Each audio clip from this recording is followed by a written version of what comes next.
It's okay, sir. Who will cut the key?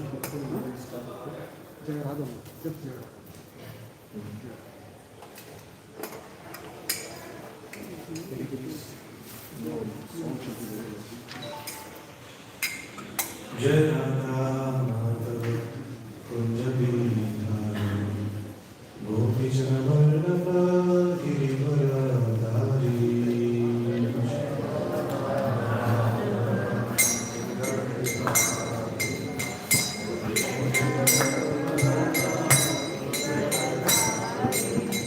Jai Radha Madhava Kunja Bindhari Gopi Jana Vallabha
Vasudevaya. Om Namo Bhagavate Vasudevaya. Narayanam Namaskritya Naram Chaiva Narotamam Devim Saraswati Vyasam Tato Jayamdiraye Nastapayeshu Abhadreshu Nityam Bhagavata Sevaya Bhagavatiruttama Shloke Bhaktir Bhavati Naishtiki. Hare Krishna. So today we are going to see the middle 6 chapters of Bhagavad Gita, the summary. Hare Krishna. ಇವತ್ತು ನಾವು ಭಗವದ್ಗೀತೆಯ ಮಧ್ಯದ 6 ಅಧ್ಯಾಯಗಳ ಬಗ್ಗೆ ತಿಳಿದುಕೊಳ್ತೇವೆ. So before starting, so Prabhuji was mentioning that he was, no, I am his friend and things like that. Actually, I am his junior, and when I came in, so that time Prabhuji and many senior devotees, they were guiding a lot of devotees. So I was, now I am here sitting in front of you, able to speak about Krishna consciousness. It is by the mercy of my seniors like Prabhuji. ಪ್ರಭುಗಳು ಹೇಳ್ತಾ ಇದ್ದಾರೆ, ಅವರು ಈ ಒಂದು ಚಳುವಳಿಗೆ ಬಂದಾಗ, ಕೃಷ್ಣ ಪ್ರಜ್ಞೆಗೆ ಬಂದಾಗ, ಪ್ರಭುಗಳು ಮತ್ತೆ ಹಲವು ಹಿರಿಯ ವೈಷ್ಣವರು ಸಾಕಷ್ಟು ಭಕ್ತರನ್ನು ಈ ಒಂದು ಆಂದೋಲನಕ್ಕೆ ಕರ್ಕೊಂಡ್ ಬರ್ತಾ ಇದ್ರು. ಮತ್ತೆ ಪ್ರಭುಗಳು ಆ ಒಂದು ಅವರ ಉದಾರತೆಯಲ್ಲಿ ಭಾಗಿಯಾಗಿ ಇವತ್ತು ಕೃಷ್ಣ ಪ್ರಜ್ಞೆಯನ್ನು ಎಲ್ಲರಿಗೂ ಸಾರುವಂತ ಮಟ್ಟಕ್ಕೆ ಬಂದಿದ್ದಾರೆ ಅಂತ ವಿನಮ್ರತೆಯಿಂದ ಹೇಳ್ಕೊಳ್ತಾ ಇದ್ದಾರೆ. So thank you very much, Ravindra Prabhu, for guiding me and helping me in my initial days. ಪ್ರಭುಗಳಿಗೆ ತಮ್ಮ ಕೃತಜ್ಞತೆಗಳನ್ನು ಅರ್ಪಿಸ್ತಾ ತಮ್ಮ ಆರಂಭದ ದಿನಗಳಲ್ಲಿ ಅವರಿಗೆ ಅಡ್ವೈಸ್ ಮಾಡಿದ್ದಕ್ಕೆ ಕೃತಜ್ಞತೆಗಳನ್ನು ಅರ್ಪಿಸ್ತಾ ಇದ್ದಾರೆ. Okay, so now we will start the Bhagavad Gita. So in the first 6 chapters, we would have seen like how Arjuna was in trouble, and then how Krishna was giving solution to come out of the trouble. ಮೊದಲನೇ 6 ಅಧ್ಯಾಯದಲ್ಲಿ ನಾವು ತಿಳಿದುಕೊಂಡಿದ್ದೇವೆ ಹೇಗೆ ಅರ್ಜುನ ತೊಂದರೆಯಲ್ಲಿ ಇದ್ರು, ಮತ್ತೆ ಕೃಷ್ಣ ಪರಮಾತ್ಮ ಹೇಗೆ ಅವರಿಗೆ ಉಪದೇಶವನ್ನು ಕೊಡ್ತಾ ಇದ್ರು ಅಂತ ಅಂದ್ಬಿಟ್ಟು. So now many times people may wonder, here is a problem of depression, and here Arjuna was there in the battlefield, and how is it that a religious book like Bhagavad Gita is going to solve his problem in the battlefield? What is yoga to do with the practical problem that Arjuna was going through in the battlefield? ಪ್ರಭುಗಳು ಹೇಳ್ತಾ ಇದ್ದಾರೆ, ಜನರು ಈ ಒಂದು ಸನ್ನಿವೇಶವನ್ನು, ಮಾನಸಿಕ ತೊಂದರೆಯನ್ನು ಅನುಭವಿಸ್ತಿರುವ ಅರ್ಜುನ ಅದು ರಣಕ್ಷೇತ್ರದಲ್ಲಿ ಹೇಗೆ ಒಂದು ಆಧ್ಯಾತ್ಮಿಕ ಪುಸ್ತಕವಾದ ಭಗವದ್ಗೀತೆ ಆತನ ಈ ಒಂದು ಮಾನಸಿಕ ತೊಂದರೆಯನ್ನು ಕಮ್ಮಿ ಮಾಡಲಿಕ್ಕೆ ಸಹಾಯ ಮಾಡ್ತದೆ ಅಂತ. What is yoga doing there? Yoga. What is the use of yoga in the battlefield of Krishna, this one Kurukshetra? ಯೋಗದ ಒಂದು ಮಹತ್ವ ಈ ರಣಕ್ಷೇತ್ರದಲ್ಲಿ ಏನಿದೆ ಅನ್ನೋದರ ಬಗ್ಗೆ ತಿಳುವಳಿಕೆ ಪಡೆದುಕೊಳ್ಳೋಣ. So now if we see, now we have different kinds of problems, and the problems can be addressed at different levels. ನಾವು ಹಲವಾರು ತೊಂದರೆಗಳನ್ನು ಅನುಭವಿಸ್ತೇವೆ, ಮತ್ತೆ ಈ ತೊಂದರೆಗಳನ್ನು ಹಲವಾರು ರೀತಿಯಲ್ಲಿ ನಾವು ನೋಡ್ಕೊಳ್ಬಹುದು. So first level of solving the problem is at the bodily level. ಮೊದಲನೇ ಹಂತದಲ್ಲಿ ನಾವು ದೇಹದ ಒಂದು ತೊಂದರೆಯನ್ನು ನಿವಾರಣೆ ಮಾಡಿಕೊಳ್ಳುವಂತ ಪರಿಸ್ಥಿತಿಯಲ್ಲಿ ಇರ್ತೇವೆ. So the next level is in the level of mind or intelligence. ಎರಡನೇ ಹಂತ ಬುದ್ಧಿ ಅಥವಾ ನಮ್ಮ ಚತುರತೆಯಲ್ಲಿ ಯಾವ ರೀತಿ ನಿವಾರಣೆ ಮಾಡಿಕೊಳ್ಬೇಕು ಅನ್ನೋದು ಇರ್ತದೆ. So the next level is the spiritual level. ಮೂರನೇ ಹಂತ ಆಧ್ಯಾತ್ಮಿಕ ಹಂತ. So now if we apply a solution on the spiritual level, it satisfies a person deeply. ಮತ್ತು ನಾವು ಆಧ್ಯಾತ್ಮಿಕ ಹಂತದಲ್ಲಿ ನಿವಾರಣೆಯನ್ನು ಇಟ್ಟಾಗ ಅದು ಎಲ್ಲ ರೀತಿಯಲ್ಲಿ ನಮಗೆ ಆಳವಾಗಿ ನಿವಾರಣೆಯನ್ನು ಕೊಡುತ್ತದೆ. So now if a hungry man is there, you give him some food. How much time that solution will solve him? That solution will last. ಮತ್ತೆ ಉದಾಹರಣೆಯಾಗಿ ಪ್ರಭುಗಳು ಹೇಳ್ತಾ ಇದ್ದಾರೆ, ಒಬ್ಬ ಹಸಿರುವಂತ ಮನುಷ್ಯನಿಗೆ ಊಟವನ್ನು ಕೊಟ್ರೆ ಆತ ಎಷ್ಟರ ಮಟ್ಟಿಗೆ ಆ ಹಸಿವು ನಿವಾರಣೆ ಆಗ್ತದೆ ಅಂತ. So next 2-3 hours, he will again get hungry. ಮತ್ತೆ ಇನ್ನು 2-3 ಗಂಟೆಗಳು ಕಳೆದ ಮೇಲೆ ಆತ ಮತ್ತೆ ಹಸಿವಿನಿಂದ ಬಳಲ್ತಾರೆ. So now if a person is not having no funds, money is not there with him, so you help him with little bit of money. No, how much time that will solve his problem? ಮತ್ತೆ ಯಾವುದೇ ಮನುಷ್ಯನ ಹತ್ರ ಹಣ ಇಲ್ಲದೆ ಇದ್ದಾಗ ಹಣವನ್ನು ನೀವು ಕೊಡಬಹುದು, ಆದರೆ ಆ ಹಣ ಎಷ್ಟು ದಿವಸದವರೆಗೂ ಅಥವಾ ಎಷ್ಟು ಗಂಟೆಗಳವರೆಗೂ ಆತನ ತೊಂದರೆಯನ್ನು ನಿವಾರಿಸುತ್ತದೆ. So till the time the money is finished, he is happy. After that again he is back to the same state. ಎಲ್ಲಿಯವರೆಗೂ ಹಣ ಆತನ ಹತ್ರ ಇರ್ತದೋ ಆತ ಸಂತೋಷವಾಗಿರ್ತಾರೆ, ಮತ್ತೆ ಖಾಲಿ ಆದಾಗ ಮತ್ತೆ ಅದೇ ಯಥಾ ಪರಿಸ್ಥಿತಿಗೆ ಬರ್ತಾರೆ. So if we see, all of us are in the state of ignorance, and if we give knowledge, so that knowledge can solve the problem forever. ನಾವೆಲ್ಲರೂ ಅಂಧಕಾರದಲ್ಲಿ ಇದ್ದೇವೆ, ಮತ್ತೆ ಕೇವಲ ಜ್ಞಾನವಷ್ಟೇ ಈ ಅಂಧಕಾರವನ್ನು ತೊಡೆದು ಹಾಕಲಿಕ್ಕೆ ಸಾಧ್ಯ. So this spiritual knowledge actually makes us understand that we are Anandamaya Abhyasat. By nature we are happy, and only by illusion we think that we are sad. ಮತ್ತೆ ಈ ಆಧ್ಯಾತ್ಮಿಕ ಜ್ಞಾನ ನಮಗೆ ತಿಳುವಳಿಕೆಯನ್ನು ಕೊಡುತ್ತದೆ. ಮೂಲತಃವಾಗಿ ನಾವು ಯಾವಾಗಲೂ ಆನಂದಮಯವಾಗಿರ್ತೇವೆ, ಆದರೆ ಭ್ರಮೆಯಿಂದ ನಾವು ಅನ್ಕೊಂಡಿರ್ತೇವೆ ನಾವು ದುಃಖದಲ್ಲಿದ್ದೇವೆ ಅಂತ. Actually speaking, there is no problem at all in this whole creation. ಪ್ರಪಂಚದ ಸೃಷ್ಟಿಯಲ್ಲಿ ಯಾವುದೇ ಒಂದು ತೊಂದರೆ ಇಲ್ಲ. So Srila Prabhupada writes in the introduction to Bhagavad Gita that by the arrangement of the complete, all the needs and necessities of this world is very, very nicely taken care. Complete means here is talking about the Supreme Lord. So by the arrangement of the Supreme Lord, everything is taken care very nicely.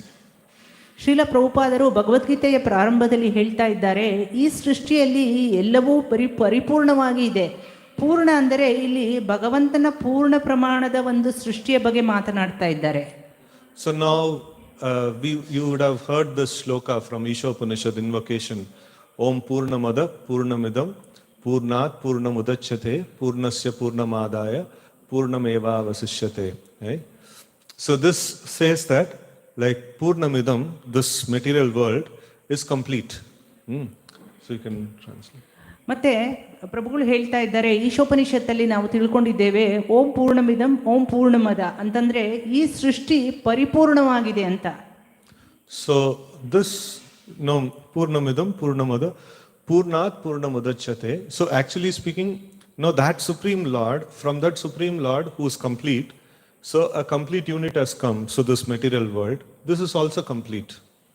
ಯಾವ ಭಗವಂತನನ್ನು ನಾವು ಪರಮೋತ್ತಮ ಪುರುಷ ಅಥವಾ ಪರಿಪೂರ್ಣ ಅಂತ ಹೇಳ್ತೇವೆ, ಆ ಭಗವಂತನಿಂದ ಸೃಷ್ಟಿಯಾದ ಈ ಸೃಷ್ಟಿ ಅಥವಾ ಪ್ರಪಂಚ ಕೂಡ ಪರಿಪೂರ್ಣವಾಗಿದೆ. So any amount of complete units you take out of that Supreme Lord, still he will remain complete, and all the units that has come out, that also will remain complete. ಭಗವಂತ ಪರಿಪೂರ್ಣ, ಆ ಪರಿಪೂರ್ಣತೆಯಿಂದ ಬಂದಿರುವ ಯಾವುದೇ ಒಂದು ಭಾಗ ಕೂಡ ಪರಿಪೂರ್ಣವಾಗಿರ್ತದೆ. ಮತ್ತೆ ಪರಿಪೂರ್ಣವಾಗಿರುವ ಭಗವಂತ ಆ ಭಾಗ ಅವರಿಂದ ಬಂದರೂ ಕೂಡ ಅವರು ಪರಿಪೂರ್ಣವಾಗಿರ್ತಾರೆ. So now such a perfect person, he created this world, and he doesn't know like how to keep things in order, like why is misery is there in this world, why is suffering there in this world. ಮತ್ತೆ ಪ್ರಭುಗಳು ಹೇಳ್ತಾ ಇದ್ದಾರೆ, ಈ ಪರಿಪೂರ್ಣವಾಗಿರುವಂತಹ ಭಗವಂತನಿಂದ ಬಂದಿರುವಂತಹ ಈ ಸೃಷ್ಟಿ, ಆ ಪರಿಪೂರ್ಣ ವ್ಯಕ್ತಿತ್ವದಿಂದ ಇರುವಂತಹ ಸೃಷ್ಟಿಯಲ್ಲಿ ಏನಾದರೂ ಕುಂದುಕೊರತೆಗಳು ಇರ್ತದೆಯಾ, ದುಃಖ ಇರ್ತದೆಯಾ? So like now we see that everyone in this world are miserable. So that means God has created something defective product, which can become miserable, right? ಪ್ರಪಂಚದಲ್ಲಿ ಎಲ್ಲರೂ ದುಃಖಿಗಳಾಗಿದ್ದರೆ ಭಗವಂತನ ಸೃಷ್ಟಿಯಲ್ಲಿಯೇ ಕುಂದುಕೊರತೆ ಇರಬೇಕಲ್ವಾ? So like where is the problem? Is Lord's creation is wrong, or where is the problem? Why people are miserable? ಯಾಕೆ ಈ ತೊಂದರೆ ಇದೆ? ಮನುಷ್ಯರು ಯಾಕೆ ದುಃಖಿಗಳಾಗಿದ್ದಾರೆ? ಭಗವಂತನ ಈ ಒಂದು ಸೃಷ್ಟಿಯಲ್ಲಿ ಕೊರತೆ ಇದೆಯಾ? So many times when people go through difficulty, they ask, why is God giving me so much difficulty? ಕೆಲವೊಂದು ಸನ್ನಿವೇಶಗಳಲ್ಲಿ ಮನುಷ್ಯರು ದುಃಖಕ್ಕೆ ಒಳಗಾದಾಗ ಅವರು ಪ್ರಶ್ನಿಸ್ತಾರೆ, ಭಗವಂತ ಯಾಕೆ ನನಗೆ ಈ ದುಃಖವನ್ನು ಕೊಟ್ಟಿದ್ದಾರೆ ಅಂತ. So that means Lord has some defect, right? ಅಂದ್ರೆ ಭಗವಂತನಲ್ಲಿ ಕುಂದುಕೊರತೆಗಳು ಇದೆ ಅಂತ ಅರ್ಥನಾ? Correct, no? God has some defect. So, Prabhupada writes in the introduction to Bhagavad Gita, so Krishna's not understanding Krishna completely, being in ignorance, that is a cause of misery for us. ಮತ್ತೆ ಶ್ರೀಲ ಪ್ರಭುಪಾದರು ನಮಗೆ ತಿಳುವಳಿಕೆಯನ್ನು ಕೊಡ್ತಾರೆ, ಭಗವಂತನನ್ನು ಅರ್ಥ ಮಾಡಿಕೊಳ್ಳುವ ಚೇತನ ನಮ್ಮಲ್ಲಿರದೇ ಇರುವುದರಿಂದ ನಾವು ದುಃಖಕ್ಕೆ ಒಳಗಾಗುತ್ತೇವೆ. So now this Bhagavad Gita is giving us knowledge. So before understanding the yoga processes, like all the different yoga processes that Krishna has mentioned, like karma yoga, jnana yoga, dhyana yoga and things like that, the goal of all this yoga system is knowledge. ಮತ್ತೆ ಈ ಭಗವದ್ಗೀತೆ ನಮಗೆ ಒಂದು ಜ್ಞಾನವನ್ನು ಕೊಡುತ್ತದೆ. ನಾವು ಯೋಗ ಪದ್ಧತಿಗಳನ್ನು ಅರ್ಥ ಮಾಡಿಕೊಳ್ಳುವುದಕ್ಕಿಂತ ಮುಂಚೆ ಭಗವಂತ ಕರ್ಮಯೋಗ, ಜ್ಞಾನಯೋಗ ಮತ್ತೆ ಭಕ್ತಿಯೋಗದ ಬಗ್ಗೆ ಈ ಒಂದು ತಿಳುವಳಿಕೆಯನ್ನು ಕೊಡ್ತಾ ಇದ್ದಾರೆ. So the goal of all this yoga system is that knowledge. ಈ ಎಲ್ಲ ಯೋಗ ಪದ್ಧತಿಗಳ ಅಂತಿಮವಾದ ಗುರಿ ಏನಂತಂದರೆ ಜ್ಞಾನವನ್ನು ಪಡೆದುಕೊಳ್ಳೋದು. So what is this knowledge? ಈ ಜ್ಞಾನ ಏನು? So we see now when we go into the school, we know that we want to get some graduation. So our goal is determined. This is what we want to get. So in the same way, when we enter into yoga, any of the yoga systems, our goal is knowledge. What is this knowledge? We have to define this. ಉದಾಹರಣೆಯಾಗಿ ಪ್ರಭುಗಳು ಹೇಳ್ತಾ ಇದ್ದಾರೆ, ನಾವು ಶಾಲೆಗೆ ಹೋದಾಗ ನಮ್ಮ ಅಂತಿಮ ಗುರಿ ಪದವಿ ಪೂರ್ಣವಾಗಿ ನಾವು ಆ ಶಾಲೆಯಿಂದ ಹೊರಗೆ ಬರೋದಾಗಿರ್ತದೆ. ಅದೇ ರೀತಿ ಈ ಈ ಯೋಗದ ಅಂತಿಮ ಗುರಿ ಜ್ಞಾನವಾಗಿರ್ತದೆ. So what is this knowledge? ಈ ಒಂದು ಜ್ಞಾನ ಏನು? Anybody can give some response. What is the knowledge?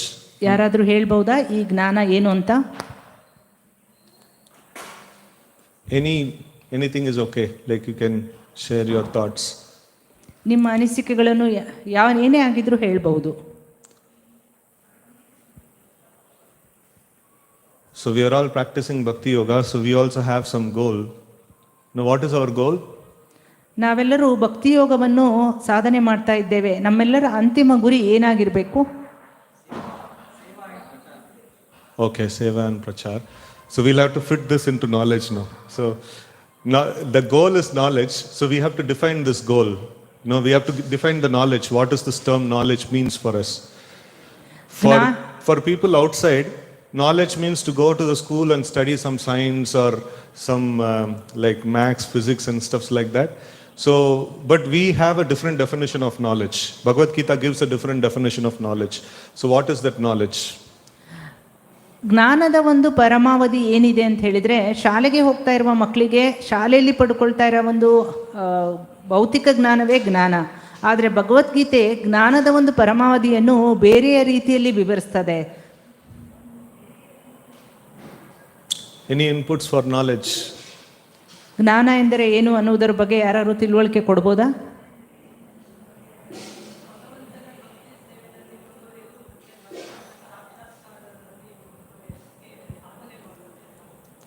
Sadhana is the process to attain the knowledge. So sadhana, Mataji ಹೇಳ್ತಾ ಇದ್ದಾರೆ, ಭಗವಂತನ ಒಂದು ಜ್ಞಾನವನ್ನು ಮತ್ತೆ ಭಕ್ತಿಯನ್ನು ಮಾಡಿ ಸಾಕ್ಷಾತ್ಕಾರವನ್ನು ತಿಳಿದುಕೊಳ್ಳೋದು ಜ್ಞಾನ ಅಂತ. ಪ್ರಭುಗಳು ಹೇಳ್ತಾ ಇದ್ದಾರೆ, ಸಾಧನೆ ಭಕ್ತಿಯ ಮಾರ್ಗದಲ್ಲಿ ಒಂದು ಹಂತವಾಗಿರ್ತದೆ ಅಂತ. So like it is a process to attain the knowledge, but we are trying to understand what is this knowledge in itself. ಆದ್ರಿಂದ ಇದು ಒಂದು ಹಂತ ಆಗಿರೋದ್ರಿಂದ ಜ್ಞಾನ ಅಂದರೆ ಏನು? What is the first knowledge that Krishna gives in Bhagavad Gita? ಭಗವಂತ ಕೃಷ್ಣ ಭಗವದ್ಗೀತೆಯಲ್ಲಿ ಮೊದಲನೇದಾಗಿ ಕೊಡುವ ಜ್ಞಾನ ಯಾವುದು? We are soul, we are not the body. Okay, so that is the first point of knowledge. That is the first step of knowledge. So we are soul and we are not the body. ಮತ್ತೆ ಮೊದಲನೇ ಹಂತದ ಜ್ಞಾನ ಎಂದರೆ ನಾವು ಆತ್ಮ, ದೇಹ ಅಲ್ಲ ಅಂತ. So this is called Brahma Jnana. ಇದನ್ನೇ ಬ್ರಹ್ಮಜ್ಞಾನ ಅಂತ ಕರೀತೇವೆ. So that means beyond matter there is spirit, there is Brahman. ಮತ್ತೆ ಈ ಒಂದು ಅಣುವಿನ ಹಿಂದೆ ಒಂದು ಚೇತನ ಇರುವುದು ಬ್ರಹ್ಮನ್ ಅಂತ. No, beyond matter something exists. Understanding something beyond matter is the knowledge of Brahman. ಭೌತಿಕ ಒಂದು ಚೇತನದ ಹಿಂದಿರುವ ಒಂದು ಅಂಶ ಬ್ರಹ್ಮನ್ ಅಂತ. So now what is the next knowledge that Krishna gives? ಎರಡನೇ ಜ್ಞಾನ ಯಾವುದು ಭಗವಂತ ಕೊಡುವುದು? Okay, I'll tell a easy clue. No, there are 3 different knowledges that Krishna gives. The first is knowledge about soul. What is the second? ಪ್ರಭುಗಳು ಹೇಳ್ತಾ ಇದ್ದಾರೆ, ಅವರು ಒಂದು ಕ್ಲೂ ಕೊಡ್ತಾ ಇದ್ದಾರೆ ಅಂತ, 3 ರೀತಿಯ ಜ್ಞಾನಗಳಿದೆ, ಆತ್ಮ ಒಂದು. Second knowledge is Paramatma. ಎರಡನೇ ಜ್ಞಾನ ಪರಮಾತ್ಮ. See, first, like in this world, all the material scientists, everybody are looking at what they are doing. Chemicals are there. You know, how does water come? Hydrogen, oxygen mix, water comes. How does climate change happens? No, so many phenomena they tell. No, because of this climate change happens. There is no address of soul. There is no question of Paramatma being there. Everything they describe based on chemical interaction. No, that is what is technically called this. This scientist knowledge is called what? All that we have studied in school and college. What is that knowledge?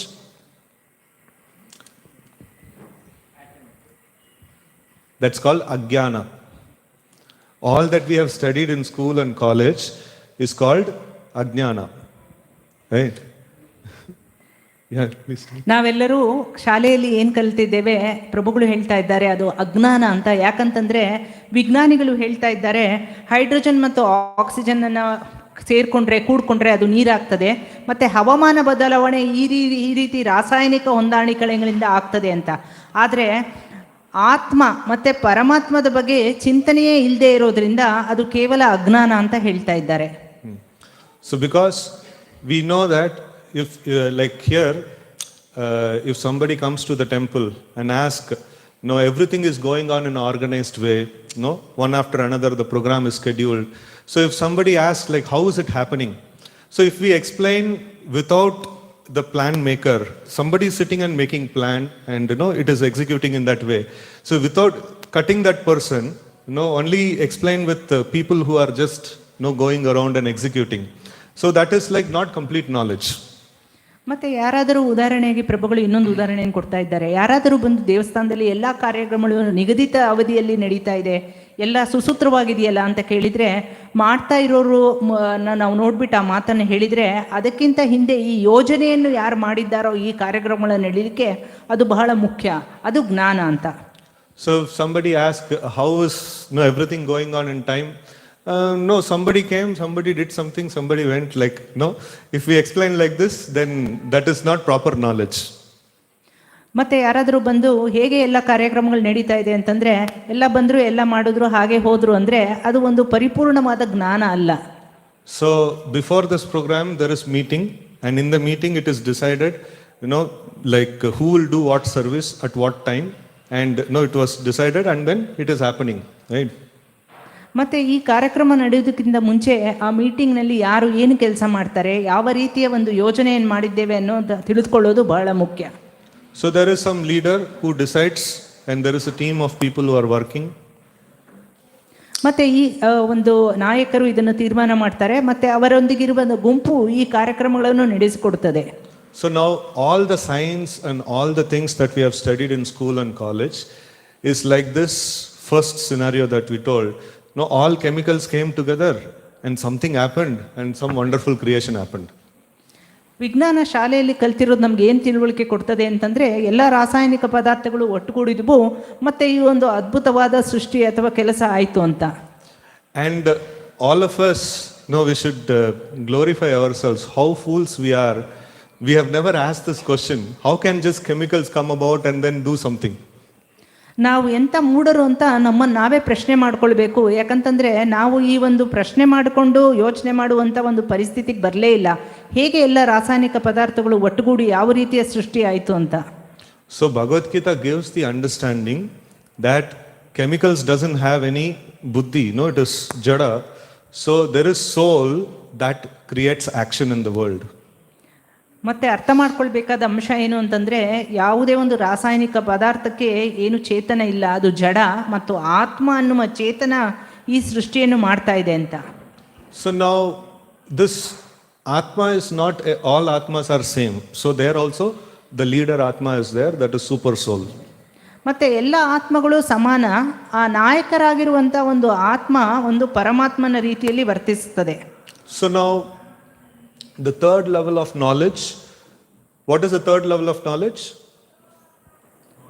Bhagavan. So Bhagavan aspect of the Lord. So that is a third knowledge. ಮೂರನೇ ಹಂತದ ಜ್ಞಾನ ಭಗವಾನ್ ಅಂಶ.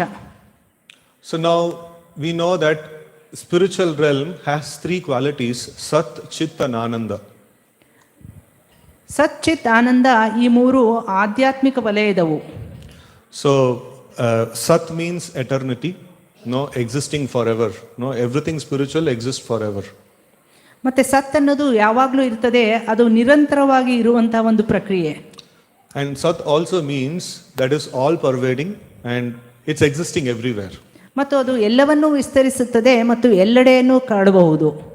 And Chit means knowledge. ಚಿತ್ ಅಂದರೆ ಜ್ಞಾನ. And then Ananda means happiness, bliss. ಆನಂದ ಎಂದರೆ ಸಂತೋಷ ಅಥವಾ ಪರಮಾನಂದ.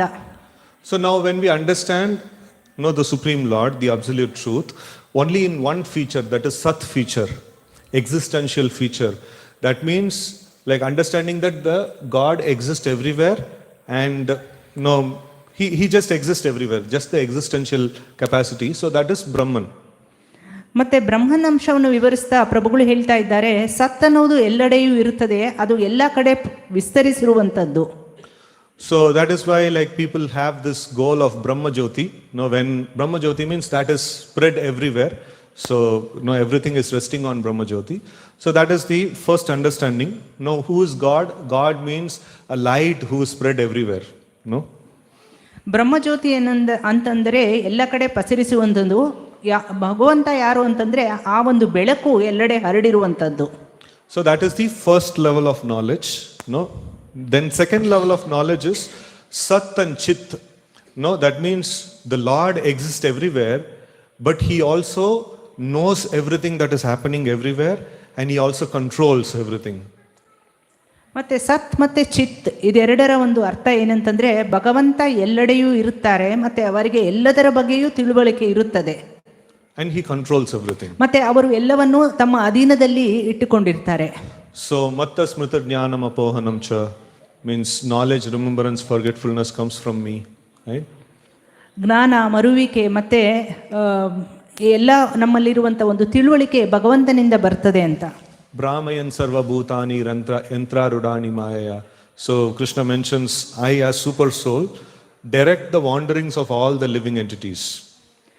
ಮತ್ತೆ ಭಗವಂತ ಹೇಳ್ತಾರೆ, ನಾನು ಪರಮಾತ್ಮನಾಗಿ ಈ ಎಲ್ಲರ ಒಂದು ಆತ್ಮದ ಒಂದು ಚೇತನವನ್ನು ನೋಡಿಕೊಳ್ತೇನೆ ಅಂತ. Wanderings, direct the wanderings. ಎಲ್ಲರ ಒಂದು ಸಂಚಾರವನ್ನು ನೋಡಿಕೊಳ್ತೇನೆ ಅಂತ. So even the coronavirus, where it has to go, Brahmayan sarva bhutani yantra rudani maya. He knows which virus to go where. ಆದ್ರಿಂದ ಪ್ರಭುಗಳು ಹೇಳ್ತಾ ಇದ್ದಾರೆ, ಈವನ್ ಕೊರೋನಾ ವೈರಸ್ ಕೂಡ ಎಲ್ಲಿಂದ ಬಂದಿದೆ, ಎಲ್ಲಿಗೆ ಹೋಗಬೇಕು ಅನ್ನೋದು ಕೇವಲ ಭಗವಂತನಿಗಷ್ಟೇ ಆ ತಿಳುವಳಿಕೆ ಇರೋದು. Not even a blade of grass moves without a sanction. ಮತ್ತೆ ಒಂದು ಹುಲ್ಲು ಕಡ್ಡಿ ಕೂಡ ಆ ಒಂದು ಭಗವಂತನ ಅನುಗ್ರಹ ಇಲ್ಲದೆ ಅಲ್ಲಾಡುವುದಿಲ್ಲ. So in this way, this is Paramatma feature of the Lord. He knows everything and he controls everything. ಇದು ಭಗವಂತನ ಪರಮಾತ್ಮನ ಅಂಶ. ಆತನಿಗೆ ಎಲ್ಲ ತಿಳುವಳಿಕೆ ಇರ್ತದೆ ಮತ್ತೆ ಎಲ್ಲವೂ ಆತನಲ್ಲೇ ನಿಯಂತ್ರಿತಗೊಳ್ತದೆ. So now the Bhagavan feature means it is Ananda also added. Sat means he exists everywhere. Chit means he knows everything and controls everything. Managerial capacity, like administration and managerial things. How he manages this world. So that is Chit factor. And Ananda means how he enjoys his blissful pastimes with his devotees. ಮತ್ತೆ ಭಗವಾನ್ ಅಂತಂದ್ರೆ ಸತ್ ಅಂದ್ರೆ ಆತರಿಗೆ ಎಲ್ಲ ಕಡೆ ಇರ್ತಾರೆ, ಚಿತ್ ಅಂದ್ರೆ ಆತರಿಗೆ ಎಲ್ಲವೂ ಗೊತ್ತಿರ್ತದೆ ಮತ್ತೆ ಅವರ ಆಧೀನದಲ್ಲಿ ಎಲ್ಲವೂ ಇರ್ತದೆ ಅಂತ. ಆನಂದ ಅಂಶ ಭಗವಂತ ತಮ್ಮ ಒಂದು ವಿಸ್ತರಣೆಯನ್ನು ತಮ್ಮ ಲೀಲೆಗಳ ಮೂಲಕ ಹೇಗೆ ಆನಂದಿಸುತ್ತಾರೆ ಅಂತ. So understanding Lord's qualities, like how he is merciful, how he is magnanimous, these kind of features actually comes in the Bhagavan feature of the Lord. ಈ ಭಗವಾನ್ ಅಂಶದಲ್ಲಿ ಭಗವಂತನ ಉದಾರತೆ, ಆತನ ವೈಭವವನ್ನು ತಿಳಿದುಕೊಳ್ಳಿಕ್ಕೆ ನಮಗೆ ಆಗ್ತದೆ. So now we see, we also have, how many of you know who is the Chief Minister of Karnataka? ಪ್ರಭುಗಳು ಕೇಳ್ತಾ ಇದ್ದಾರೆ, ಎಷ್ಟು ಜನರಿಗೆ ಗೊತ್ತಿದೆ ಈ ಕರ್ನಾಟಕದ ಮುಖ್ಯಮಂತ್ರಿ ಯಾರು ಅಂತ? Truthfully, you can raise your hand. Okay, many people don't know also. So, no, but all of us know that somebody is controlling, somehow the rules are going on, and somehow the state administration is happening. No, we don't know him personally, no, and we don't glorify him saying, oh, this is an amazing person, and no, like I like him very much. No, do you have feelings like that for Chief Minister? No, like so. ಮತ್ತೆ ಪ್ರಭುಗಳು ಕೇಳ್ತಾ ಇದ್ದಾರೆ, ಕೆಲವರಿಗೆ ತಿಳಿದಿದೆ, ಕೆಲವರಿಗೆ ತಿಳಿದಿಲ್ಲ. ಮತ್ತೆ ನಾವು ವೈಯಕ್ತಿಕವಾಗಿ ಅವರು ಗೊತ್ತಿಲ್ಲದೆ ಇದ್ರೂ ಕೂಡ ಈ ರಾಜ್ಯದ ಆಡಳಿತ ಈ ಮುಖ್ಯಮಂತ್ರಿಯಿಂದ ನಡೀತಾ ಇದೆ ಅಂತ ಹೇಳಿ ತಿಳಿದಿರುವ ಅಂಶ ಎಲ್ರಿಗೂ ಗೊತ್ತಿರುವಂಥದ್ದು. ಆದರೆ ಆತನನ್ನು ವೈಭವೀಕರಿಸಿ ಆತ ಅತ್ಯಂತ ದಿವ್ಯವಾದ ವ್ಯಕ್ತಿ ಅಂತ ನಾವು ಹೇಳ್ತೀವ. So now here with God also same thing. Now sometimes people say that what is this, like you people are worshipping. No, we are also worshipping God. No, like I do one Nagarabhavi every day. ಮತ್ತೆ ಭಗವಂತನನ್ನು ಕೂಡ ಇದೇ ರೀತಿಯಲ್ಲಿ ಹಲವಾರು ನೋಡಿ ಬರ್ತಾರೆ. ಯಾಕೆ ಈ ಭಗವಂತನನ್ನು ಈ ರೀತಿ ವೈಭವೀಕರಿಸ್ತಾರೆ, ಏಕೆ ಊದಿನ ಕಡ್ಡಿಯನ್ನು ದಿನ ಬೆಳಗ್ತಾರೆ, ಪೂಜೆಯನ್ನು ಮಾಡ್ತಾರೆ ಅಂತ. So like I am also doing some worship, little bit of worship. So I am also devotee like that. ನಾನು ಭಗವಂತನನ್ನು ಪೂಜಿಸ್ತೇನೆ, ನಾನು ಕೂಡ ಭಕ್ತ ಅಂತ. So now we see that what level of bhakta we are. No, like if we are on the like highest level, then we will fall in love with the Supreme Lord. ಮತ್ತು ನಾವು ಯಾವ ಹಂತದ ಭಕ್ತರು ಅಂತ ತಿಳಿದುಕೊಳ್ಬೇಕು. ಮತ್ತೆ ನಾವು ಉನ್ನತ ಮಟ್ಟದಲ್ಲಿದ್ದರೆ ಭಗವಂತನೊಡೆ ನಮಗೆ ಪ್ರೀತಿ ಉಂಟಾಗ್ತದೆ.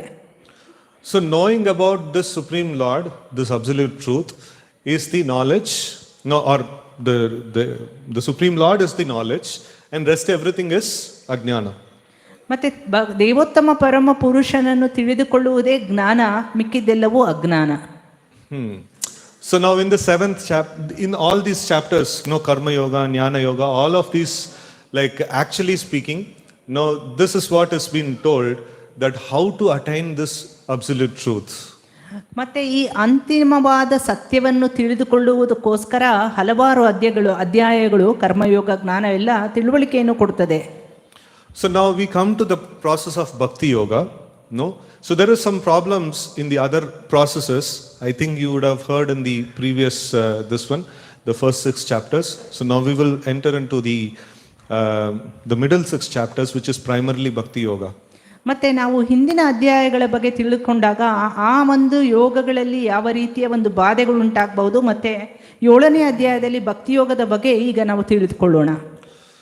So now this yoga, bhakti yoga, is a very perfect process, and the karma yoga has some defects, and jnana yoga has some defects, and even dhyana also has some defects. So as we go further, we will understand like how to understand this knowledge of the Supreme Lord. So bhakti yoga is the perfect process. We will try to understand that. ಮತ್ತೆ ಭಕ್ತಿ ಯೋಗ ಯಾಕೆ ಪರಿಪೂರ್ಣವಾದ ಯೋಗ ಭಗವಂತನನ್ನು ತಿಳಿದುಕೊಳ್ಳೋದಕ್ಕೆ ಎನ್ನುವುದನ್ನು ನಾವೀಗ ಅರ್ಥಕೊಳ್ಳೋಣಂತೆ. ಯಾಕಂತಂದರೆ ಕರ್ಮಯೋಗ, ಜ್ಞಾನಯೋಗ ಮತ್ತು ಧ್ಯಾನ ಯೋಗದಲ್ಲಿರುವ ಕುಂದುಕೊರತೆಗಳನ್ನು ಈಗಾಗಲೇ ತಿಳಿದುಕೊಂಡಿದ್ದೇವೆ. So now we see that Krishna starts this chapter by saying that the first process of bhakti yoga is to hear about the Supreme Lord. ಮತ್ತೆ ಭಗವಂತ ಈ ಅಧ್ಯಾಯದಲ್ಲಿ ಮೊದಲನೇದಾಗಿ ಹೇಳ್ತಾರೆ, ಭಗವಂತನ ಬಗ್ಗೆ ಕೇಳುವುದು ಅದು ಮೊದಲನೆಯ ರೀತಿ. So why it is important? So we will understand in next 2-3 steps when we cover. So we will understand why this hearing process is very important.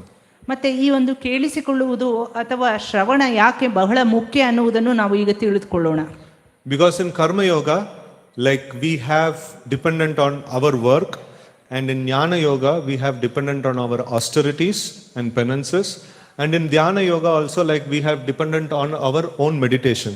So now in bhakti yoga the concept of hearing comes, which is from an external source. ಮತ್ತೆ ಕರ್ಮಯೋಗದಲ್ಲಿ ನಾವು ಕೆಲಸಗಳ ಬಗ್ಗೆ ಮಹತ್ವವನ್ನು ಕೊಟ್ಟಿದ್ದೇವೆ, ಜ್ಞಾನಯೋಗದಲ್ಲಿ ನಮ್ಮ ತಪಸ್ಸಿನ ಬಗ್ಗೆ ಮತ್ತು ಧ್ಯಾನದಲ್ಲಿ ಧ್ಯಾನದ ಬಗ್ಗೆ. ಆದರೆ ಭಕ್ತಿ ಯೋಗದಲ್ಲಿ ಶ್ರವಣ ಹೇಗೆ ಬೇರೆಯವರಿಂದ ಕೇಳಿಸ್ಕೊಳ್ಬೇಕು ಅನ್ನೋದ್ರ ಬಗ್ಗೆ ತಿಳುವಳಿಕೆ ಪಡ್ಕೊಳ್ಳೋಣ. So this is the first defect that we are seeing. In other yoga systems, everything is dependent on myself, and now I am going to depend on the Supreme Lord, because I need to know about the Supreme Lord, so then I have to hear from him. ಮತ್ತೆ ಬೇರೆ ಯೋಗಗಳಲ್ಲಿ ಎಲ್ಲವೂ ನಮ್ಮ ಮೇಲೆ ನಿರ್ಭರವಾಗಿತ್ತು. ಈ ಒಂದು ಭಕ್ತಿ ಯೋಗದಲ್ಲಿ ದೇವೋತ್ತಮ ಪರಮ ಪುರುಷನನ್ನು ತಿಳಿದುಕೊಳ್ಳುವುದು ಅವರಿಂದನೇ ಮತ್ತೆ ಬೇರೆಯವರಿಂದ ಅಂತ ಅನ್ನುವುದರ ಬಗ್ಗೆ ತಿಳುವಳಿಕೆ ಇರ್ತದೆ. So now then he talks about saying that now I will give you that knowledge after understanding which no you will not have anything to no you will not have any doubts at all. ಮತ್ತೆ ಭಗವಂತ ಹೇಳ್ತಾರೆ, ನಾನು ಈಗ ಆ ಒಂದು ಜ್ಞಾನವನ್ನು ನಿನಗೆ ಕೊಡುತ್ತೇನೆ, ಈ ಒಂದು ಜ್ಞಾನವನ್ನು ಕೊಟ್ಟ ಮೇಲೆ ಬೇರೆ ಏನು ಸಂಶಯಗಳು ನಿನ್ನ ಮನಸ್ಸಿನಲ್ಲಿ ಇರೋದಿಲ್ಲ ಅಂತ. So but for this he is telling that few important aspects. So maya shakta no manapartha yogam yunjan mad ashraya. So maya shakta means like become attached to me, no he is telling. So before hearing this all qualifications are required. ಮತ್ತೆ ಈ ಮುಖ್ಯ ಅಂಶಗಳು ಭಗವಂತನನ್ನು ಕೇಳಿಸಿ ಶ್ರವಣವನ್ನು ಮಾಡುವುದಕ್ಕಿಂತ ಮುಂಚೆ ಅತ್ಯಂತ ಮುಖ್ಯವಾದವುಗಳು ಯಾವಂತಂದ್ರೆ ಮಯ್ಯಾಸಕ್ತ ಅಂದ್ರೆ ನನ್ನಲ್ಲಿ ನೀನು ಆಸಕ್ತನಾಗಿರುವಂತ. So maya ashakta manapartha yogam yunjan means you have to be engaged in devotional service. ನೀನು ಭಗವಂತನ ಒಂದು ಸೇವೆಯಲ್ಲಿ ನಿರತನಾಗಿರಬೇಕು ಅಂತ ಹೇಳ್ತಾರೆ. And then mad ashraya, no like we have to take shelter of the supreme lord. ಮತ್ತು ಮದಾಶ್ರಯ ಅಂತಂದ್ರೆ ನನ್ನ ಪ್ರಜ್ಞೆಯಲ್ಲೇ ಅಥವಾ ಭಗವಂತನಲ್ಲಿ ಒಂದು ಶರಣಾಗತಿಯನ್ನು ಹೊಂದಬೇಕು ಅಂತ. So with all these qualifications if we hear, then that hearing will have effect. ಈ ಎಲ್ಲ ಗುಣಗಳೊಂದಿಗೆ ನಾವು ಶ್ರವಣವನ್ನು ಮಾಡಿದರೆ ಆ ಶ್ರವಣ ನಮಗೆ ಪರಿಪೂರ್ಣತೆಯನ್ನು ಕೊಡುತ್ತದೆ. So now we see that Krishna first knowledge that he tells us, first of all he tells us like to understand the absolute truth in full in tatvatah is very very difficult. ಮತ್ತೆ ಭಗವಂತ ಹೇಳ್ತಾರೆ ಪರಿಪೂರ್ಣವಾದ ಜ್ಞಾನ ತತ್ವತಃ ಅಂದ್ರೆ ಅದನ್ನು ತಿಳಿದುಕೊಳ್ಳುವುದು ಪರಿಪೂರ್ಣವಾಗಿ ಕಷ್ಟ ಇದೆ ಅಂತ. So manushyanam sahasreshu kaschit yatati siddhaye yatatan api siddhanam kaschin mam veti tatvatah means very very few people, no out of thousands very few people will come to the platform of siddha, that is to the platform of understanding Brahman, and amongst them very very few will actually understand me, no the supreme lord. ಸಹಸ್ರಾರು ಜನರಲ್ಲಿ ಕೇವಲ ಕೈಯಲ್ಲಿ ಹಿಡಿಯುವಂಥ ಅಷ್ಟು ಜನ ಆ ಸಿದ್ಧ ಒಂದು ಪ್ಲಾಟ್ಫಾರ್ಮಿಗೆ ಬರ್ತಾರೆ, ಮತ್ತೆ ಅವರು ಬ್ರಹ್ಮನ್ ಬಗ್ಗೆ ತಿಳಿದುಕೊಳ್ತಾರೆ, ಮತ್ತೆ ಕೇವಲ ಕೆಲವರು ಈ ಪರಿಪೂರ್ಣವಾದ ಭಗವಂತನನ್ನು ತಿಳಿದುಕೊಳ್ತಾರೆ ಅಂತ. So what is this knowledge of Lord? Is it so difficult to understand? Why like so many millions of people, like only few people are able to get this knowledge? ಮತ್ತೆ ಯಾಕೆ ಈ ಒಂದು ಜ್ಞಾನವನ್ನು ತಿಳಿದುಕೊಳ್ಳೋದು ಅಷ್ಟೊಂದು ಕಷ್ಟ? ಸಹಸ್ರಾರು ಕೋಟಿ ಜನರಲ್ಲಿ ಯಾಕೆ ಕೆಲವೇ ಕೆಲವರು ಈ ಜ್ಞಾನವನ್ನು ತಿಳಿದುಕೊಳ್ಳಕ್ಕೆ ಸಾಧನೆಯನ್ನು ಮಾಡ್ತಾರೆ? So that we will see in a short while, why it is so difficult. So first thing, Krishna gives the first knowledge that bhumi rapa anala vayo kammano buddhirevacha ahankaramiti yamme binna prakriti rashtada. So like panchabhutas and mind, intelligence and false ego, it is all my external energy. ಮತ್ತೆ ಭಗವಂತ ನಮಗೆ ತಿಳುವಳಿಕೆಯನ್ನು ಕೊಡ್ತಾರೆ, ಭೂಮಿ, ನೀರು, ಅಗ್ನಿ, ವಾಯು, ಆಕಾಶ, ಪಂಚಭೂತಗಳು ಮತ್ತೆ ಮನಸ್ಸು, ಬುದ್ಧಿ, ಮಿಥ್ಯಾಹಂಕಾರ ಇವೆಲ್ಲವೂ ನನ್ನ ಭೌತಿಕ ಶಕ್ತಿಗಳಾಗಿದ್ದೇವೆ ಅಂತ. And then he says the living entity is also my energy. ಮತ್ತೆ ಅವರು ಹೇಳ್ತಾರೆ ಜೀವಿ ಕೂಡ ನನ್ನ ಅಂಶವೇ ಅಂತ. So what is so special about this knowledge? ಆದ್ರಿಂದ ಈ ಒಂದು ಜ್ಞಾನದ ಬಗ್ಗೆ ಅಂತಹ ಒಂದು ವಿಶೇಷ ಏನಿದೆ? So the speciality of this knowledge is that there is nothing else exist apart from Krishna. ವಿಶೇಷತೆ ಏನು ಅಂದರೆ ಈ ಜ್ಞಾನದ ಬಗ್ಗೆ ಕೃಷ್ಣನನ್ನು ಬಿಟ್ಟು ಬೇರೇನೂ ಇಲ್ಲ. So how do we say? Because Krishna is there and Krishna's energies are there and nothing else is there in the whole creation. ಕೇವಲ ಭಗವಂತ ಮತ್ತು ಭಗವಂತನ ಚೇತನ ಅಷ್ಟೇ ಇದೆ, ಬೇರೆ ಏನೂ ಸೃಷ್ಟಿಯಲ್ಲಿ ಇಲ್ಲ. ಭಗವಂತ ಚೇತನ ಇಲ್ಲ. This Krishna and Krishna's energies. ಚೇತನ ಶಕ್ತಿಗಳು. ಚೇತನ ಅಥವಾ ಶಕ್ತಿ ಇದೆ, ಬೇರೆ ಏನೂ ಇಲ್ಲ. So now we see this is what is existing in the whole creation. ಇದಷ್ಟೇ ಈ ಸೃಷ್ಟಿಯಲ್ಲಿ ಇರುವುದು ಅಂತ. So that means essentially only Krishna exists and nothing else exists. ಆದ್ರಿಂದ ವಾಸ್ತವಿಕವಾಗಿ ಕೇವಲ ಭಗವಂತ ಅಷ್ಟೇ, ಮತ್ತೆ ಬೇರೆ ಏನೂ ಇಲ್ಲ. So generally when Mayavadis, when we meet Mayavadis, they say like everything is one and things like that, and our devotees say no, like we have God is different and living entities are different. ಮತ್ತೆ ಮಾಯವಾದಿಗಳ ಒಂದು ತತ್ವ ಏನಿದೆ ಅಂತಂದ್ರೆ ಎಲ್ಲವೂ ಒಂದೇ ಅಂತ ಹೇಳ್ತಾರೆ, ಆದರೆ ಭಕ್ತರು ಅದಕ್ಕೆ ಉತ್ತರವಾಗಿ ಹೇಳ್ತಾರೆ ಇಲ್ಲ, ಭಗವಂತ ಮತ್ತೆ ನಾವು ಬೇರೆ ಅಂತ. But actually speaking, no, what they are saying, telling is true only. There is only one entity that exists in the whole creation, that is the Supreme Lord. ಆದರೆ ನಿಜವಾಗಿ ಹೇಳ್ಬೇಕೇನಂತಂದ್ರೆ ಅವ್ರು ಹೇಳೋದು ಕರೆಕ್ಟೇ, ಯಾಕಂತಂದ್ರೆ ಸೃಷ್ಟಿಯಲ್ಲಿ ಬೇರೇನೂ ಇಲ್ಲ, ಕೇವಲ ಭಗವಂತ ಅಷ್ಟೇ ಇರುವುದು. So now, like they say that one entity which exists, no, that is Nirvisesha, Nirakara and things like that. So like which doesn't have a body, which doesn't have any qualities. But we say that one entity which exists has lot of qualities, has lot of energies. ಮತ್ತೆ ಅವರು ಏನು ಹೇಳ್ತಾರೆ ಅಂತಂದ್ರೆ ಈ ಒಂದು ಅಂಶ ನಿರ್ವಿಶೇಷ ನಿರಹಂಕಾರ ದೇಹ ಗುಣಗಳನ್ನು ಹೊಂದಿಲ್ಲದೆ ಇರುವುದು ಅಂತ. ಆದರೆ ನಾವು ಹೇಳ್ತೇವೆ ಈ ಒಂದು ಭಗವಂತ ಅನೇಕ ಗುಣಗಳನ್ನು ಹೊಂದಿದ್ದಾರೆ ಅಂತ. So that is the difference between Mayavadis and us. ಅದೇ ಒಂದು ವ್ಯತ್ಯಾಸ ಮಾಯಾವಾದಿಗಳಿಗೂ ಮತ್ತು ನಮಗೂ. So here Krishna is telling that everything that exists is fully his energies.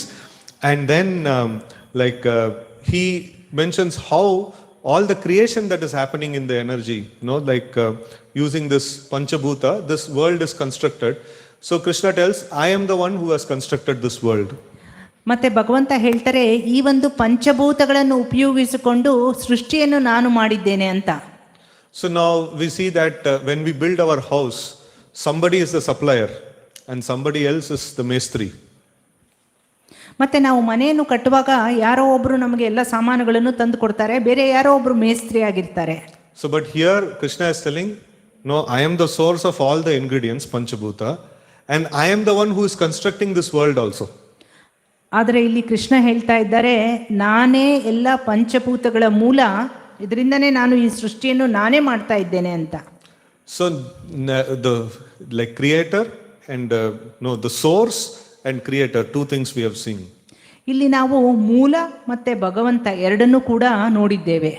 So next Krishna says, I am the essence of all these things. Just like you have water. So if you drink water, the taste, we feel the taste, no? So Krishna tells, Rasoham apsu kaunteya. No, I am the taste that you are feeling. So I am essence of all the elements that are created. ಮತ್ತೆ ಭಗವಂತ ಹೇಳ್ತಾರೆ ಎಲ್ಲ ಸೃಷ್ಟಿಯ ಒಂದು ರಸ ಕೂಡ ನಾನೇ ಅಂತ. ಯಾಕಂತಂದ್ರೆ ಉದಾಹರಣೆಯಾಗಿ ಪ್ರಭುಗಳು ಹೇಳ್ತಾ ಇದ್ದಾರೆ, ನೀರು ಕುಡಿದಾಗ ನಮಗೆ ನೀರಿನ ಒಂದು ರಸ ಅಥವಾ ಒಂದು ಸ್ವಾದ ಬರ್ತದೆ, ಭಗವಂತನೇ ಈ ಒಂದು ಸ್ವಾದ ಅಂತ. So now Krishna is the source and Krishna is the creator and Krishna is the essence of everything. ಆದ್ರಿಂದ ಭಗವಂತ ಎಲ್ಲದಕ್ಕೆ ಮೂಲ, ಆತನೇ ಸೃಷ್ಟಿಕರ್ತ, ಮತ್ತೆ ಎಲ್ಲದರಲ್ಲಿರುವಂತಹ ಸಾರವೂ ಕೂಡ ಆತನೇ. So in that way, Krishna is involved in every single level of the creation. ಮತ್ತೆ ಭಗವಂತ ಸೃಷ್ಟಿಯ ಪ್ರತಿ ಹಂತದಲ್ಲೂ ಅವರು ಭಾಗಿಯಾಗಿದ್ದಾರೆ. So we cannot imagine, even to construct our house, we cannot go and manufacture the bricks. ನಾವು ಊಹೆ ಮಾಡ್ಕೊಳ್ಳಿಕ್ಕೂ ಸಾಧ್ಯ ಇಲ್ಲ. ಯಾಕಂತಂದ್ರೆ ನಾವು ಒಂದು ಪುಟ್ಟ ಮನೆಯನ್ನು ಕಟ್ಟಿಸ್ಬೇಕು ಅಂತಂದ್ರೆ ನಾವು ಒಂದು ಕಟ್ಟಿಗೆ ಅಥವಾ ಇಟ್ಟಿಗೆಯನ್ನು ಕೂಡ ಮಾಡ್ಲಿಕ್ಕೆ ಆಗೋದಿಲ್ಲ. So even if imagine you make the bricks, but still you cannot create the Panchabhuta. ನೀವು ಒಂದು ಸಮಯ ಇಟ್ಟಿಗೆ ಮಾಡಿದ್ರು ಕೂಡ ಪಂಚಭೂತಗಳನ್ನು ಸೃಷ್ಟಿಸುವಂತಹ ಒಂದು ಶಕ್ತಿ ನಮ್ಮಲ್ಲಿ ಇಲ್ಲ. So and then after you build with lot of labor and then we die and somebody else lives in that house. ಮತ್ತೆ ಬಹಳಷ್ಟು ಶ್ರಮವನ್ನು ವಹಿಸಿ ಆ ಮನೆಯನ್ನು ಕಟ್ಟಿಸ್ತೇವೆ, ಆ ಮನೆಯನ್ನು ಕಟ್ಟಿಸಿದ ಮೇಲೆ ನಾವು ಸತ್ತೋಗ್ಬಹುದು, ಬೇರೆಯವರು ಆ ಮನೆಯಲ್ಲಿ ವಾಸಿಸಬಹುದು. So here Krishna is what? Krishna is the source, Krishna is the creator, he is the essence and he is the one who is existing everywhere as Paramatma. ಮತ್ತೆ ಇದರೆಲ್ಲರ ತಾತ್ಪರ್ಯ ಏನು ಅಂತಾರೆ, ಭಗವಂತನೇ ಮೂಲ, ಭಗವಂತನೇ ಎಲ್ಲರ ಒಂದು ಚೇತನ ಮತ್ತು ರಸ, ಮತ್ತೆ ಎಲ್ಲದರಲ್ಲೂ ಆತರು ಇದ್ದಾರೆ ಅಂತ. So in this way, when we understand that Krishna is existing everywhere in every aspect of creation, so that is proper Krishna consciousness, that is called Bhakti Yoga. ಮತ್ತೆ ಭಕ್ತಿ ಯೋಗ ಅಂದ್ರೆ ಏನು ಅಂತಂದ್ರೆ ಭಗವಂತ ಸೃಷ್ಟಿಯ ಎಲ್ಲ ಅಂಶಗಳಲ್ಲೂ ಇದ್ದಾರೆ ಎನ್ನುವ ತಿಳುವಳಿಕೆ. So one more important aspect of Bhakti Yoga is, though Krishna is involved in all the details of the creation, still he is not affected by the material nature. ಮತ್ತೆ ತಿಳಿದುಕೊಳ್ಳಬೇಕಾದ ಇನ್ನೊಂದು ಅಂಶ ಏನೆಂದರೆ ಭಗವಂತ ಸೃಷ್ಟಿಯಲ್ಲಿ ಎಲ್ಲ ಅಂಶಗಳಲ್ಲೂ ಇದ್ದರೂ ಕೂಡ ಈ ಭೌತಿಕ ಗುಣದ ಯಾವುದೇ ಒಂದು ಲೇಪನ ಅವರಿಗೆ ಆಗಿರುವುದಿಲ್ಲ ಅಂತ. So now for us, when we are told that you should spend time for chanting, you should spend time for reading, you should come and take darshan of the Lord, all these things are needed. And then don't spend too much time with materialistic people, your mind will get spoiled. All those things, we get this instruction from devotees. ಮತ್ತೆ ನಮಗೆಲ್ಲರಿಗೂ ಉಪದೇಶವನ್ನು ಕೊಡಲಾಗುತ್ತದೆ, ಜಪವನ್ನು ಮಾಡಿ, ಭಗವಂತನ ದರ್ಶನವನ್ನು ಮಾಡಿ, ಪುಸ್ತಕಗಳನ್ನು ಓದಿ, ಮತ್ತೆ ಭೌತಿಕ ಜಗತ್ತಿನ ಜನರಿಂದ ದೂರ ಇರಿ ಅಂತ. So why we say be far away from materialistic people? ಯಾಕೆ ನಾವು ಭೌತಿಕ ಜನರಿಂದ ದೂರ ಇರಬೇಕು ಅಂತ ಹೇಳ್ತಾರೆ? Because when we go and deal with material things, we get affected. ಯಾಕಂತಂದ್ರೆ ನಾವು ಭೌತಿಕ ಜನರೊಡನೆ ಜಾಸ್ತಿ ಸಂಪರ್ಕ ಇಟ್ಕೊಂಡ್ರೆ ನಾವು ಅದರಿಂದ ಬಾಧಿತರಾಗ್ತೇವೆ. But for Krishna, he can deal with material nature fully, but still he will not get affected. ಆದರೆ ಕೃಷ್ಣ ಭಗವಂತ ಪರಮಾತ್ಮನಿಗೆ ಭೌತಿಕ ಅಂಶಗಳನ್ನು ಅವರೇ ಸೃಷ್ಟಿ ಮಾಡಿದರೂ ಕೂಡ ಅದರ ಲೇಪನ ಅವರಿಗಿರುವುದಿಲ್ಲ. So that is a speciality. So that's a very important principle to understand in Bhakti Yoga. ಮತ್ತೆ ಭಕ್ತಿ ಯೋಗದಲ್ಲಿ ಮುಖ್ಯವಾಗಿ ಅರ್ಥ ಮಾಡಿಕೊಳ್ಳಬೇಕಾದಂತಹ ವಿಶೇಷ ಗುಣ ಇದು. So Lord is Achyuta. He will always remain in the spiritual platform. He will never come under material platform. ಮತ್ತೆ ಭಗವಂತನನ್ನು ಅಚ್ಯುತ ಎನ್ನಲಾಗುತ್ತದೆ. ಯಾಕಂತಂದ್ರೆ ಯಾವುದೇ ಒಂದು ಚ್ಯುತಿ ಅವರಿಗೆ ಇರುವುದಿಲ್ಲ ಮತ್ತು ಅವರು ಯಾವಾಗಲೂ ಆಧ್ಯಾತ್ಮಿಕ ಪರಿಸರದಲ್ಲೇ ಇರುತ್ತಾರೆ ಹೊರತು ಭೌತಿಕ ವಾತಾವರಣಕ್ಕೆ ಬರುವುದಿಲ್ಲ. So sometimes devotees get some trouble and then they say that did Krishna forget what all services I did to him? Why did he put me in this difficulty? ಮತ್ತೆ ಕೆಲವೊಮ್ಮೆ ಭಕ್ತರು ಅವರಿಗೆ ತೊಂದರೆ ಬಂದಾಗ ಯೋಚನೆ ಮಾಡ್ತಾರೆ, ಭಗವಂತನಿಗೆ ನಾನು ಮಾಡಿದಂಥ ಸೇವೆಗಳೆಲ್ಲ ಭಗವಂತ ಮರೆತು ಬಿಟ್ಟಿದ್ದಾರಾ, ನನಗೆ ಯಾಕೆ ಈ ತೊಂದರೆ ಬಂದಿದೆ ಅಂತ. So forgetfulness means we are accusing Krishna that you have come into material modes of nature. ಮತ್ತೆ ಮರೆಯುವಿಕೆ, ಈ ಮರೆಯುವಿಕೆಯನ್ನು ಭಗವಂತನಿಗೆ ಹೋಲಿಸುವುದರಿಂದ ನಾವು ಭಗವಂತನನ್ನು ಭೌತಿಕ ಜಗತ್ತಿನ ಲೇಪನ ಮರೆಯುವಿಕೆಗೆ ತಂದಿಟ್ಟಿದ್ದೇವೆ. So sometimes devotees think that what I am going through Krishna doesn't know. ಮತ್ತೆ ಕೆಲವೊಮ್ಮೆ ಭಕ್ತರು ಅನ್ಕೊಳ್ತಾರೆ, ನಾನು ಏನು ಈಗ ಅನುಭವಿಸ್ತಾ ಇದ್ದೇನೆ ಭಗವಂತನಿಗೆ ಗೊತ್ತಾಗ್ತಾ ಇಲ್ಲ ಅಂತ. So this is again complaint on Krishna that Krishna is all knowing. So how can we say we are not able to know what is happening in next door because we are in illusion, and we are not God. So but how can we call God like that? Krishna is God. He knows everything. How can we say that he doesn't know things?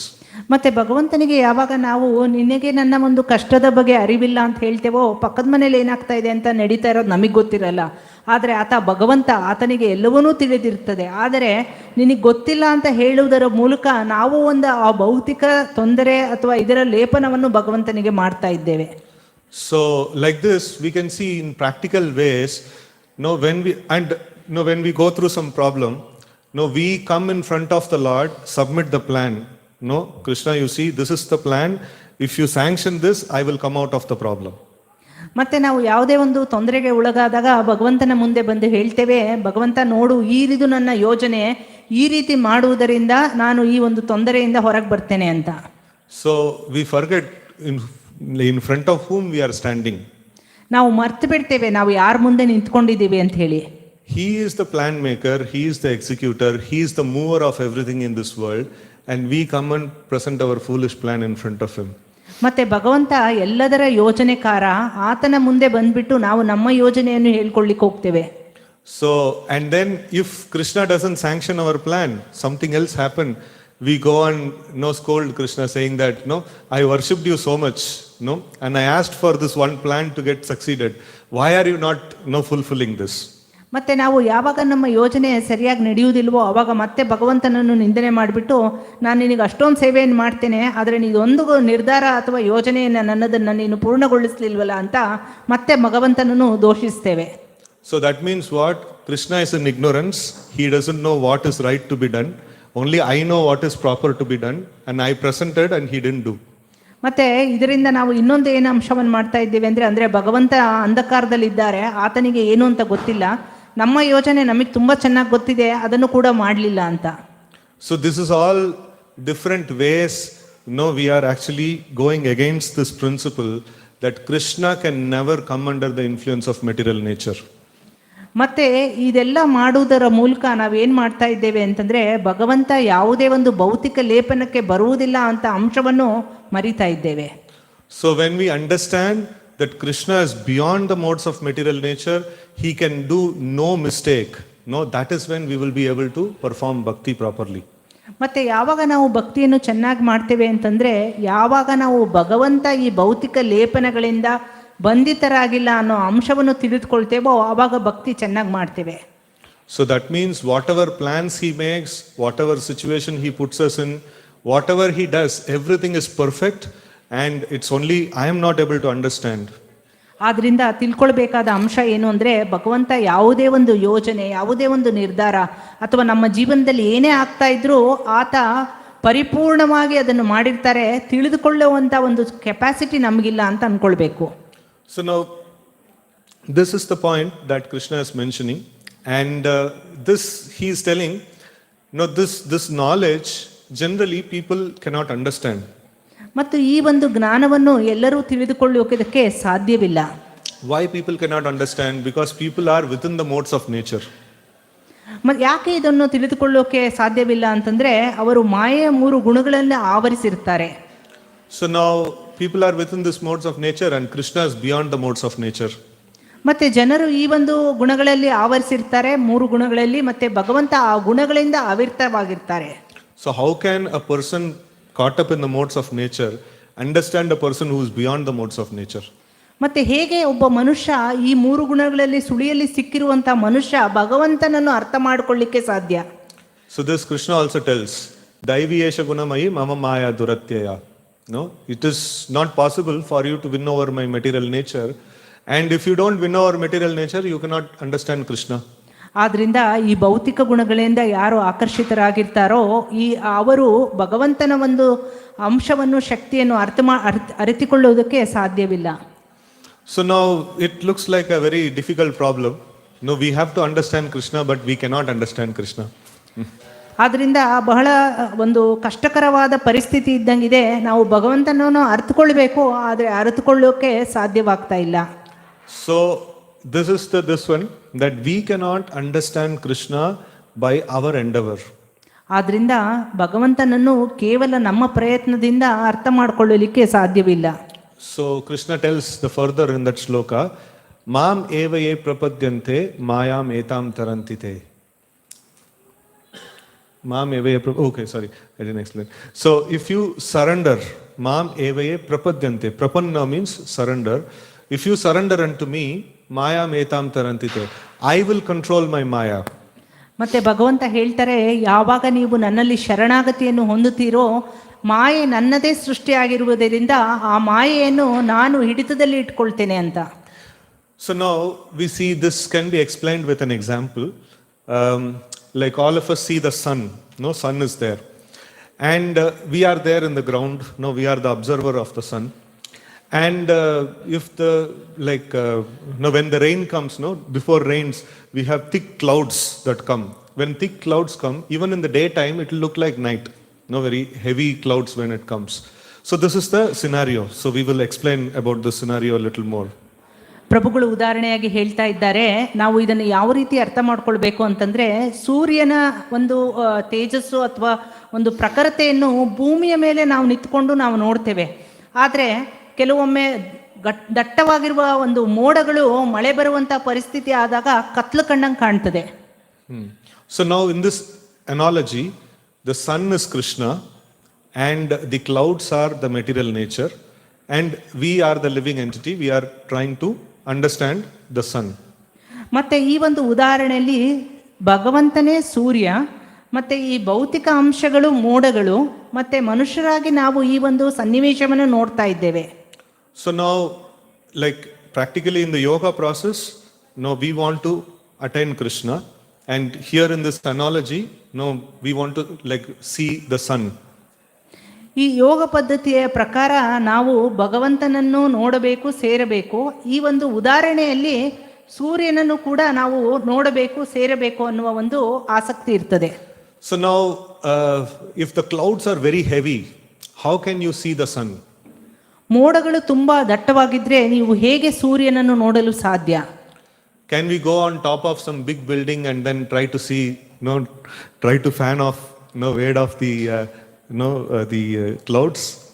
ಒಂದು ಬಹಳ ಅತ್ಯಂತ ಎತ್ತರವಾದ building ಮೇಲೆ ಹತ್ತಿಬಿಟ್ಟು ನಾವು ಸೂರ್ಯನನ್ನು ನೋಡ್ಲಿಕ್ಕೆ ಸಾಧ್ಯವೇ? So can we move the clouds in any way? ಮೋಡಗಳನ್ನು ನಾವು ಚಲಿಸ್ಲಿಕ್ಕೆ ಸಾಧ್ಯನಾ? So like how can these clouds be removed?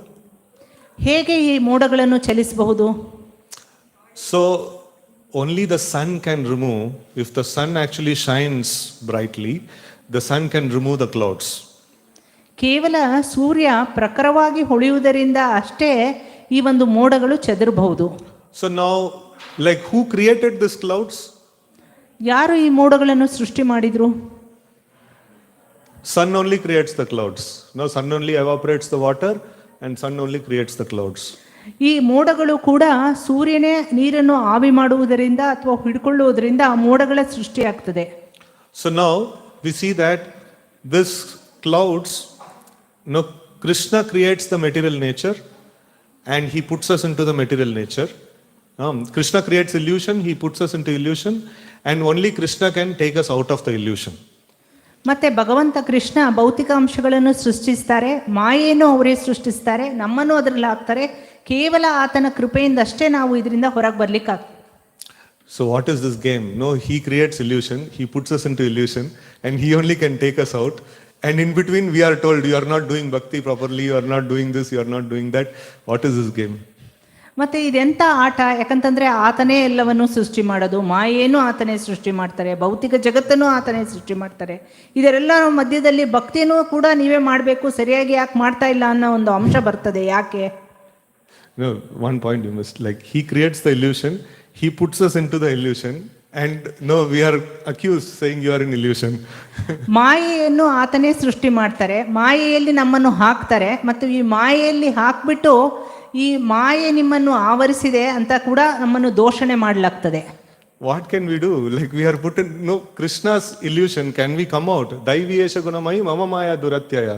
We cannot come out of Krishna's maya. ಭಗವಂತನ ಮಾಯೆ ಅಥವಾ ಕೃಷ್ಣನ ಮಾಯೆಯಿಂದ ನಾವು ಹೊರಗೆ ಬರ್ಲಿಕ್ಕೆ ಸಾಧ್ಯನಾ? So it is not possible. Like then why are we accused saying that you are in maya? ಅದರಿಂದ ನಾವು ಹೊರಗೆ ಬರ್ಲಿಕ್ಕೆ ಸಾಧ್ಯ ಇಲ್ಲ. ಆದ್ರಿಂದ ನಮಗೆ ಏಕೆ ದೂಷಣೆಯನ್ನು ಮಾಡ್ತಾರೆ? So here the point is, this also goes to this one of why we are put into illusion. So in spiritual world, all of us are very happily living with Krishna, and when we say that I don't want to be with you Krishna, I want to go to a place where you are not there, I cannot tolerate you. ಮತ್ತೆ ಆಧ್ಯಾತ್ಮಿಕ ಜಗತ್ತಿನಲ್ಲಿ ನಾವೆಲ್ಲರೂ ಬಹಳ ಸಂತೋಷ ಆನಂದವಾಗಿದ್ವಿ. ಆದರೆ ನಾವು ಹೇಳ್ತೇವೆ, ನಾವು ನಿನ್ನನ್ನು ತಡೆದುಕೊಳ್ಳಕ್ಕಾಗ್ತಾ ಇಲ್ಲ ಭಗವಂತ, ನಾವು ನೀನು ಇಲ್ಲದೇ ಇರುವಂಥ ಒಂದು ಜಾಗಕ್ಕೆ ಹೋಗಬೇಕು ಅಂತ. Where is that place? Everything that exists is his energy.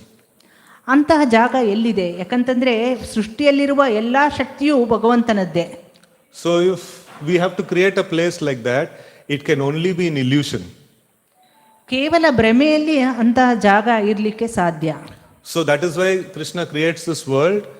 Though earth, water, fire, air, ether, everything is his energy, but he makes it appear that he is not there in the picture, you are the master. ಮತ್ತೆ ಭಗವಂತ ಸೃಷ್ಟಿಯಲ್ಲಿ ಅಗ್ನಿ, ನೀರು, ವಾಯು ಎಲ್ಲವನ್ನೂ ಅವನು ಸೃಷ್ಟಿಸಿ ಆತ ಎಲ್ಲೂ ಇಲ್ಲ, ಕೇವಲ ನಾವೇ ಇದನ್ನೆಲ್ಲ ನೋಡ್ಕೊಳ್ತಾ ಇದ್ದೇವೆ ಅನ್ನೋ ಒಂದು ಭ್ರಮೆಯಲ್ಲಿ ನಮ್ಮನ್ನು ಇಡ್ತಾರೆ. So now, like because we wanted, he puts us in illusion. ನಮಗೆ ಬೇಕಾಗಿದ್ದರಿಂದ ಆತ ನಮ್ಮನ್ನು ಭ್ರಮೆಯಲ್ಲಿ ಇಟ್ಟಿದ್ದಾರೆ. So now if Krishna creates an illusion, we should understand he is an all perfect person. If Krishna creates an illusion, it is perfect illusion. Nobody can get out of it. ಮತ್ತೆ ಪರಿಪೂರ್ಣವಾದ ಭಗವಂತ ಒಂದು ಭ್ರಮೆಯನ್ನು ಸೃಷ್ಟಿಸಿದರೆ ಅದು ಹೇಗಿರ್ತದೆ?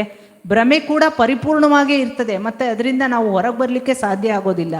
So now we wanted not to be in illusion, so we went into it.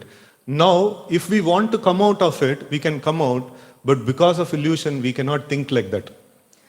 ಮತ್ತೆ ಭ್ರಮೆಯಲ್ಲಿ ಇರುವ ನಾವು ಭ್ರಮೆಯಿಂದ ಹೊರಗೆ ಬರಬೇಕು ಅಂತ ಅನ್ಕೊಳ್ತೇವೆ, ಆದರೆ ಅದು ಸಾಧ್ಯ ಆಗೋದಿಲ್ಲ, ಯಾಕಂದ್ರೆ ನಾವು ಭ್ರಮೆಯಲ್ಲಿ ಇದ್ದೇವೆ.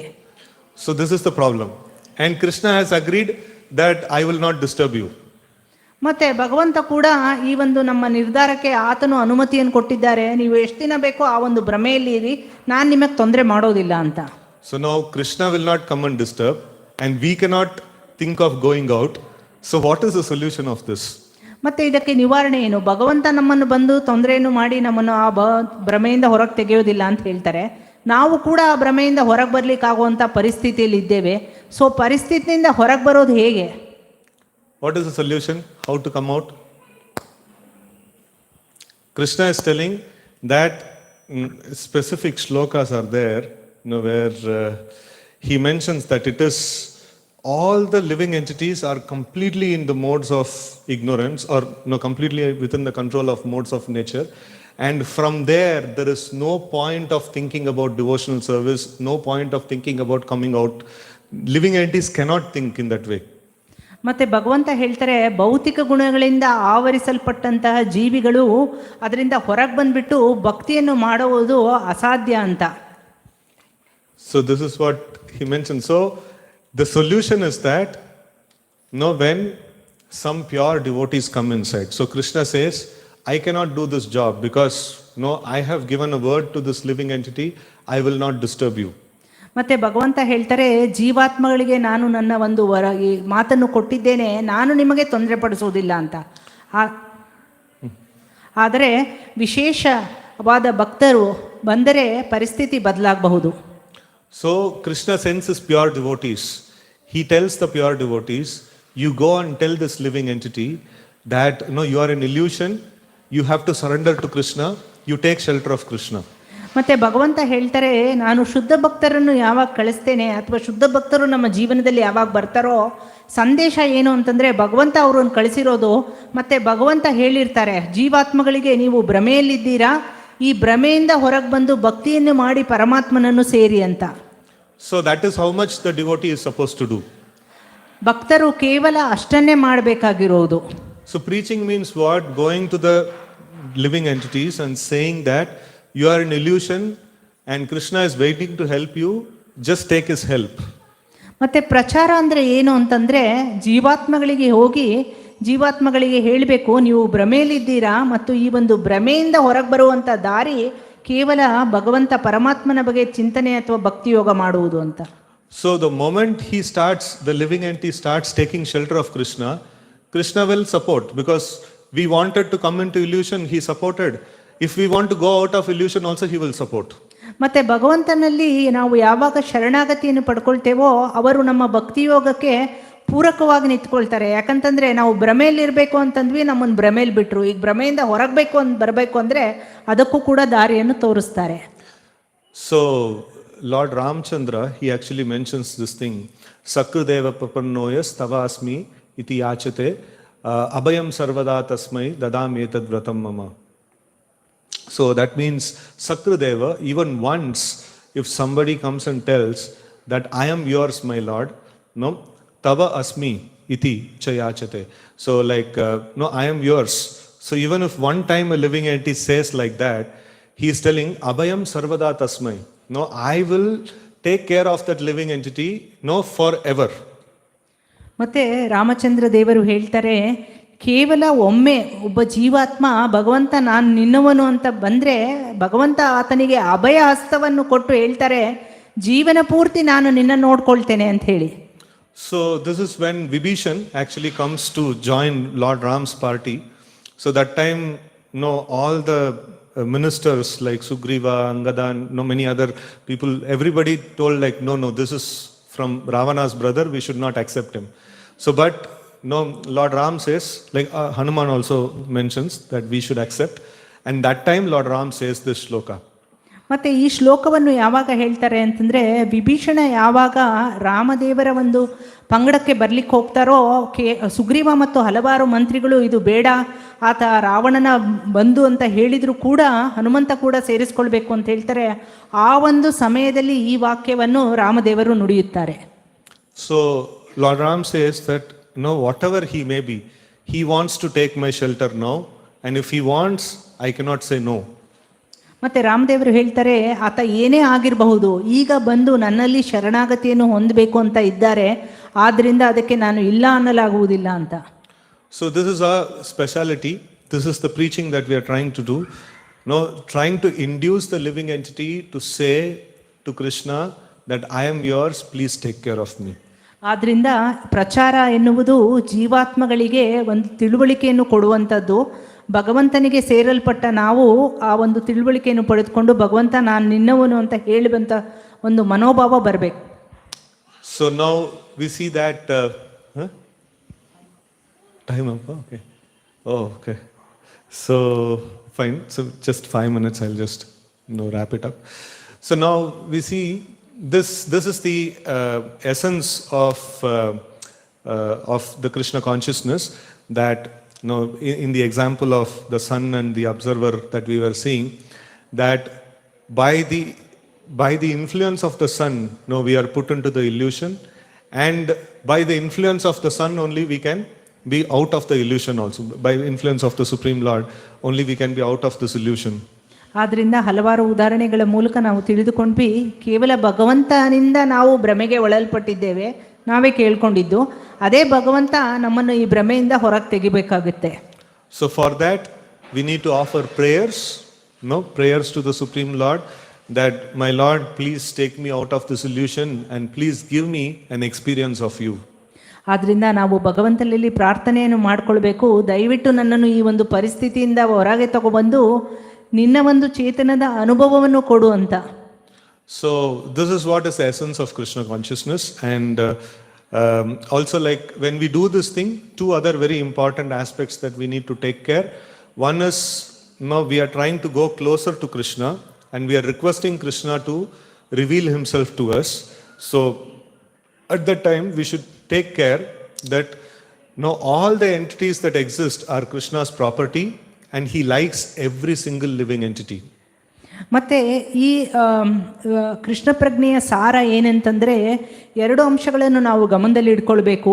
ನಾವು ಭಗವಂತನ ಹತ್ತಿರಕ್ಕೆ, ಭಗವಂತನ ಒಂದು ಸಾಕ್ಷಾತ್ಕಾರಕ್ಕೋಸ್ಕರ ಹಾತೊರಿತಾ ಇದ್ದೇವೆ. ಮತ್ತು ಈ ಹಾತೊರಿಕೆಯಲ್ಲಿ ಇನ್ನೊಂದು ಗಮನವಾಗಿ ಇಟ್ಕೊಳ್ಬೇಕಂತ ಅಂಶ ಏನಂದರೆ, ಸೃಷ್ಟಿಯಲ್ಲಿ ಪ್ರತಿಯೊಂದು ಜೀವಿಯೂ ಕೂಡ ಭಗವಂತನ ಒಂದು ಚೇತನವೇ ಆಗಿರ್ತದೆ, ಶಕ್ತಿಯೇ ಆಗಿರ್ತದೆ, ಮತ್ತು ಭಗವಂತ ಎಲ್ಲದರಲ್ಲೂ ಇರ್ತಾರೆ ಅಂತ. No, he likes every single living entity. ಮತ್ತೆ ಎಲ್ಲ ಜೀವಾತ್ಮಗಳಲ್ಲೂ ಭಗವಂತ ಇಷ್ಟಪಡ್ತಾರೆ ಅಂತ. So now if we offend any of the dear entities of Krishna, Krishna will cover himself up. Again the clouds will come, again we will not be able to see the sun.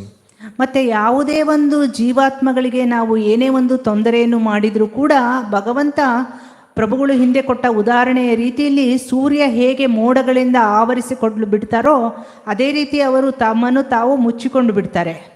So in that way, not just living entities, everything in the creation, be it a plant or even a sand particle or whatever it is, everything is Krishna's energy and Krishna likes every bit of his creation. ಅದು ಕೇವಲ ಜೀವಾತ್ಮಗಳಷ್ಟೇ ಅಲ್ಲ, ಮರಳಿನ ಕಣ, ಮಣ್ಣು, ಗಿಡ, ಯಾವುದೇ ಒಂದು ಸೃಷ್ಟಿಯಲ್ಲಿನ ಅಂಶವಾಗಿರಬಹುದು, ಭಗವಂತ ಎಲ್ಲವನ್ನೂ ಇಷ್ಟಪಡ್ತಾರೆ. So like what is the appropriate way to deal with all the entities of this creation? That is called the Vaishnava etiquette. And like the inappropriate way of dealing with all these entities is called the offense. ಮತ್ತೆ ಯಾವ ರೀತಿ ನಾವು ಎಲ್ಲ ಜೀವಿಗಳನ್ನು ಸರಿಯಾಗಿ ನೋಡಿಕೊಳ್ತೇವೋ ಅದು ವೈಷ್ಣವ ವರ್ತನೆ ಆಗ್ತದೆ, ಮತ್ತೆ ಯಾವಾಗ ಸರಿಯಾಗಿ ನೋಡಿಕೊಳ್ಳುವುದಿಲ್ಲವೋ ಅದು ಅವೈಷ್ಣವ ವರ್ತನೆ ಆಗ್ತದೆ. So this is the essence of the whole Krishna consciousness. So we want to attain Krishna and we cannot do that. We have to offer prayers and Krishna has to reveal himself. And when he is revealing himself, he likes all the living entities, all the entities that are present in the whole creation. So if we don't appropriately deal with these entities, Krishna will again cover himself up. So then we will not be able to attain him. Krishna ಪ್ರಜ್ಞೆಯ ಸಾರ ಇಷ್ಟೇ, ಭಗವಂತ ಸೃಷ್ಟಿಯಲ್ಲಿರುವ ಎಲ್ಲ ಜೀವಾತ್ಮಗಳಲ್ಲೂ ಇರ್ತಾರೆ ಮತ್ತು ಇಷ್ಟಪಡ್ತಾರೆ. ಮತ್ತು ನಾವು ಯಾವಾಗ ಒಂದು ಅವೈಷ್ಣವ ವರ್ತನೆಯನ್ನು ಈ ಜೀವಿಗಳಿಗೆ ತೋರಿಸ್ತೇವೋ ಆವಾಗ ಕೃಷ್ಣ ನಮಗೆ ಸಿಗುವುದು ಬಹಳ ದುರ್ಲಭವಾಗ್ತದೆ. So this is the essence of it. So let's try to offer the prayers to the Lord and beg him that please you reveal yourself unto me and please remove me from this illusion so that I can understand you and I can perform the devotional service in a nice way. ಮತ್ತು ನಮ್ಮಲ್ಲಿ ಕೃಷ್ಣನಲ್ಲಿ ನಮ್ಮ ಪ್ರಾರ್ಥನೆ ಏನಾಗಿರಬೇಕು ಅಂತಂದರೆ, ಈ ಅವೈಷ್ಣವ ವರ್ತನೆಗಳು ಏನೇ ಅನರ್ಥಗಳು ಇದ್ದರೂ ನಮ್ಮಲ್ಲಿ ಅದನ್ನು ತೊಡೆದು ಹಾಕಿಬಿಟ್ಟು ಭಗವಂತನನ್ನು ಸೇರುವಂತಹ ಒಂದು ನಮ್ಮ ಸಾಧನೆಯ ಒಂದು ಪ್ರಯತ್ನದಲ್ಲಿ ಪೂರಕವಾಗಿ ಇರಲಿ ಅಂತ. So like we should also try to see that some devotee has given us this inspiration to take shelter of Krishna, and especially in this month and also throughout the year, we should try to see that we step out in the street and we request people to take this book, which is actually, Srila Prabhupada is convincing people, and Srila Prabhupada is like through this book he is making a lot of preaching, right? So many devotees all around the world. It is by the merciful glance of Srila Prabhupada that this is possible. So, and we should become an assistant of Srila Prabhupada and try to do this book distribution to the maximum capacity. ಮತ್ತು ಪ್ರಭುಗಳೇ ಹೇಳ್ತಾ ಇದ್ದಾರೆ, ಈ ಒಂದು ಮಾಸದಲ್ಲಿ, ಮುಖ್ಯವಾಗಿ ಈ ಮಾಸದಲ್ಲಿ ಮತ್ತು ನಿರಂತರವಾಗಿ ಶ್ರೀಲ ಪ್ರಭುಪಾದರ ವಾಣಿಯನ್ನು ಮತ್ತು ಯಾವುದೋ ಒಂದು ರೀತಿ ನಾವು ಯಾರೋ ಒಬ್ಬ ಭಕ್ತರು ನಮ್ಮನ್ನು ಉತ್ಸಾಹ ಅಥವಾ ಚೇತನ ತುಂಬಿರಬಹುದು, ಶ್ರೀಲ ಪ್ರಭುಪಾದರ ಈ ಒಂದು ಬೃಹತ್ ಮೃದಂಗ, ಈ ಪುಸ್ತಕಗಳಲ್ಲಿ ಅಡಗಿರುವ ಸಾರವನ್ನು ನಾವು ಎಲ್ಲರಿಗೂ ತಿಳಿಸ್ಕೊಳ್ಳೋದಕ್ಕೆ ಆದಷ್ಟು ನಾವು ಹೊರಗೆ ಹೋಗ್ಬಿಟ್ಟು ಎಲ್ಲರಿಗೂ ಈ ಒಂದು ಪ್ರಚಾರವನ್ನು ಮಾಡಬೇಕು. So I was trying to get to the whole essence of the middle 6 chapters. So I could able to give something, but there is a lot of detail is there, and it is definitely not possible in this short time. ಮತ್ತು ಪ್ರಭುಗಳು ಹೇಳ್ತಾ ಇದ್ದಾರೆ, ಮಧ್ಯದಲ್ಲಿರುವ ಅಧ್ಯಾಯಗಳ ಬಗ್ಗೆ ಅವರು ಪೂರ್ಣವಾಗಿ ತಿಳುವಳಿಕೆಯನ್ನು ಕೊಡಬೇಕಾಗಿತ್ತು. ಕೆಲವೊಂದು ಅಂಶಗಳನ್ನು ಅವರು ಹೇಳಿದ್ದಾರೆ, ಅದು ಅತ್ಯಂತ ಕಡಿಮೆ ವೇಳೆಯಲ್ಲಿ ಪೂರ್ಣವಾಗಿ ಅಧ್ಯಾಯಗಳನ್ನು ತಿಳುವಳಿಕೆ ಕೊಡೋದು ಕಷ್ಟವಾಗ್ತದೆ ಅಂತ. Hari Krishna, thank you very much. Thank you Prabhu. So ಇಲ್ಲಿಗೆ ನಾವು ಈ ಒಂದು ಸಂದೇಶವನ್ನು ಮುಗಿಸ್ತಾ ಇದ್ದೇವೆ. ಮತ್ತು ಯಾರಾದರೂ ಒಂದೆರಡು ಪ್ರಶ್ನೆ ಉತ್ತರಗಳಿದ್ದರೆ ದಯವಿಟ್ಟು ಕೇಳಬಹುದು, ಅಥವಾ ತಮ್ಮ ಅನಿಸಿಕೆಗಳನ್ನು ಕೂಡ ಹೇಳಬಹುದು. So Prabhuji, we thank Prabhuji, and he is closing his preaching session now. If there are any questions or any thoughts which each one would like to share, please, for next 2 or 3 minutes.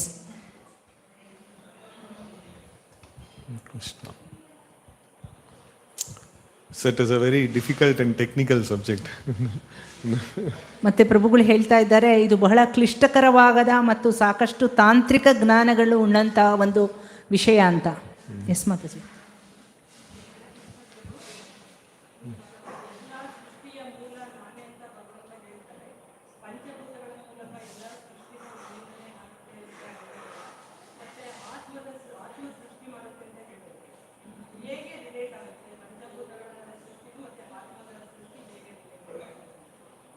I'll just translate this, Prabhu. Mataji is asking a question. The entire evolution or the entire creation is... I'll only explain the question. Please. So she is asking that Krishna is telling that he is the source of all the Panchabhutas, and also he is the creator of Atma. So how is these two things related? Creation of Panchabhutas and creation of Atma. So the answer is that Krishna is mentioning that everything that exists in this whole creation is either in these two aspects. One is in the material nature, another is spiritual nature. Except for these two things, nothing else exists. That is why he mentions these two things. That categorically, two things are there in this whole creation. One is spirit and one is matter. And Krishna is telling both are coming from me only. And there is no other source except for me creation. ಮತ್ತು ಉತ್ತರವಾಗಿ ಪ್ರಭುಗಳು ಹೇಳ್ತಾ ಇದ್ದಾರೆ, ಸೃಷ್ಟಿಯ ಸಾರ ಎರಡೇ ಹಂತದಲ್ಲಿ ಇರ್ಲಿಕ್ಕೆ ಸಾಧ್ಯ. ಒಂದು ಆಧ್ಯಾತ್ಮಿಕ ಹಂತ, ಇನ್ನೊಂದು ಭೌತಿಕ ಹಂತ. ಈ ಎರಡು ಹಂತಗಳನ್ನು ಬಿಟ್ಟು ಬೇರೆ ಯಾವುದೇ ಒಂದು ಹಂತದಲ್ಲಿ ಇರಲಿಕ್ಕೆ ಸಾಧ್ಯ ಇಲ್ಲ ಅಂತ. And both of them come from him only. ಮತ್ತೆ ಎರಡು ಭಗವಂತನಿಂದನೇ ಬರ್ತದೆ ಅಂತ ಹೇಳಿ. So ಅದಕ್ಕೋಸ್ಕರನೇ there is these two things he mentions. Material nature exists, I created that, and spirit exists, that also I only created. ಮತ್ತೆ ಭಗವಂತ ಹೇಳ್ತಾರೆ, ಭೌತಿಕ ಒಂದು ಜಗತ್ತನ್ನು ಇದೆ, ಅದನ್ನೇ ನಾನು ಸೃಷ್ಟಿ ಮಾಡಿರುವುದು. ಆಧ್ಯಾತ್ಮಿಕ ಸಾರ ಇದೆ, ಅದನ್ನು ನಾನೇ ಸೃಷ್ಟಿ ಮಾಡಿರುವುದು ಅಂತ. So except for this, nothing else exists, and nobody else exists to create anything else also. ಮತ್ತೆ ಇದೆರಡನ್ನು ಬಿಟ್ಟು ಬೇರೆ ಯಾರೂ ಸೃಷ್ಟಿಯಲ್ಲಿ ಇಲ್ಲ, ಏನೇ ಒಂದನ್ನು ಸೃಷ್ಟಿಸಲಿಕ್ಕೆ ಕೂಡ. ಅರ್ಥ ಆಯ್ತಾ Mataji? Thank you Prabhu.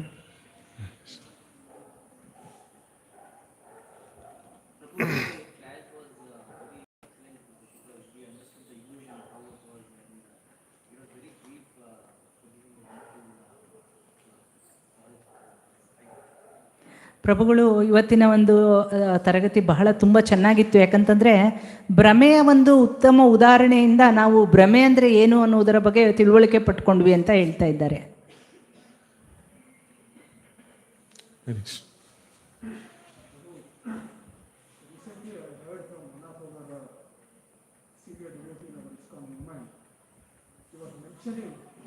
Based on certain internet statistics saying that Indians are outsmarted Americans in watching pornographic movies today.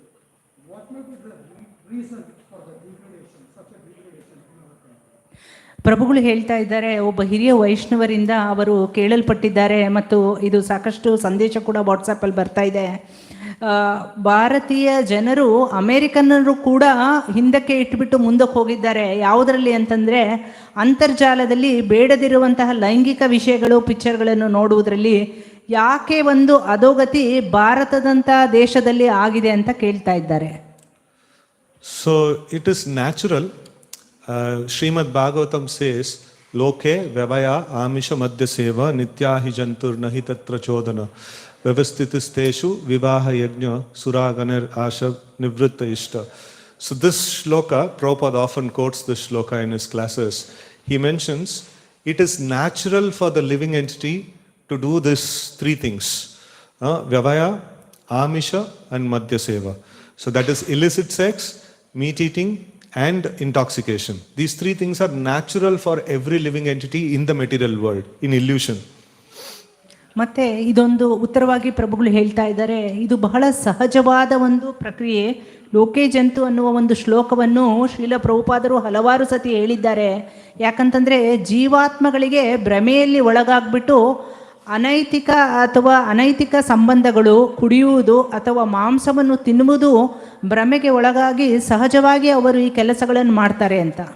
So when we lose our spiritual culture, so what remains is these three.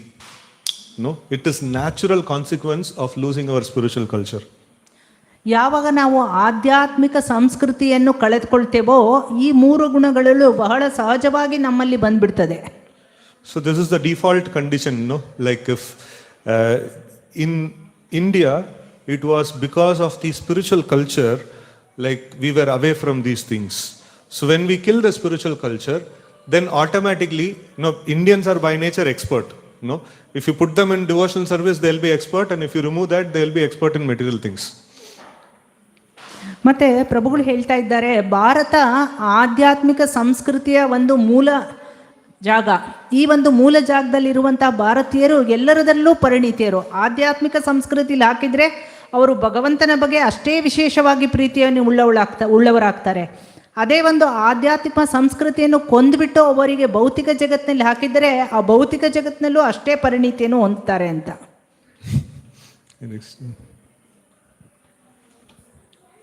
Thank you Prabhu. We'll close the session.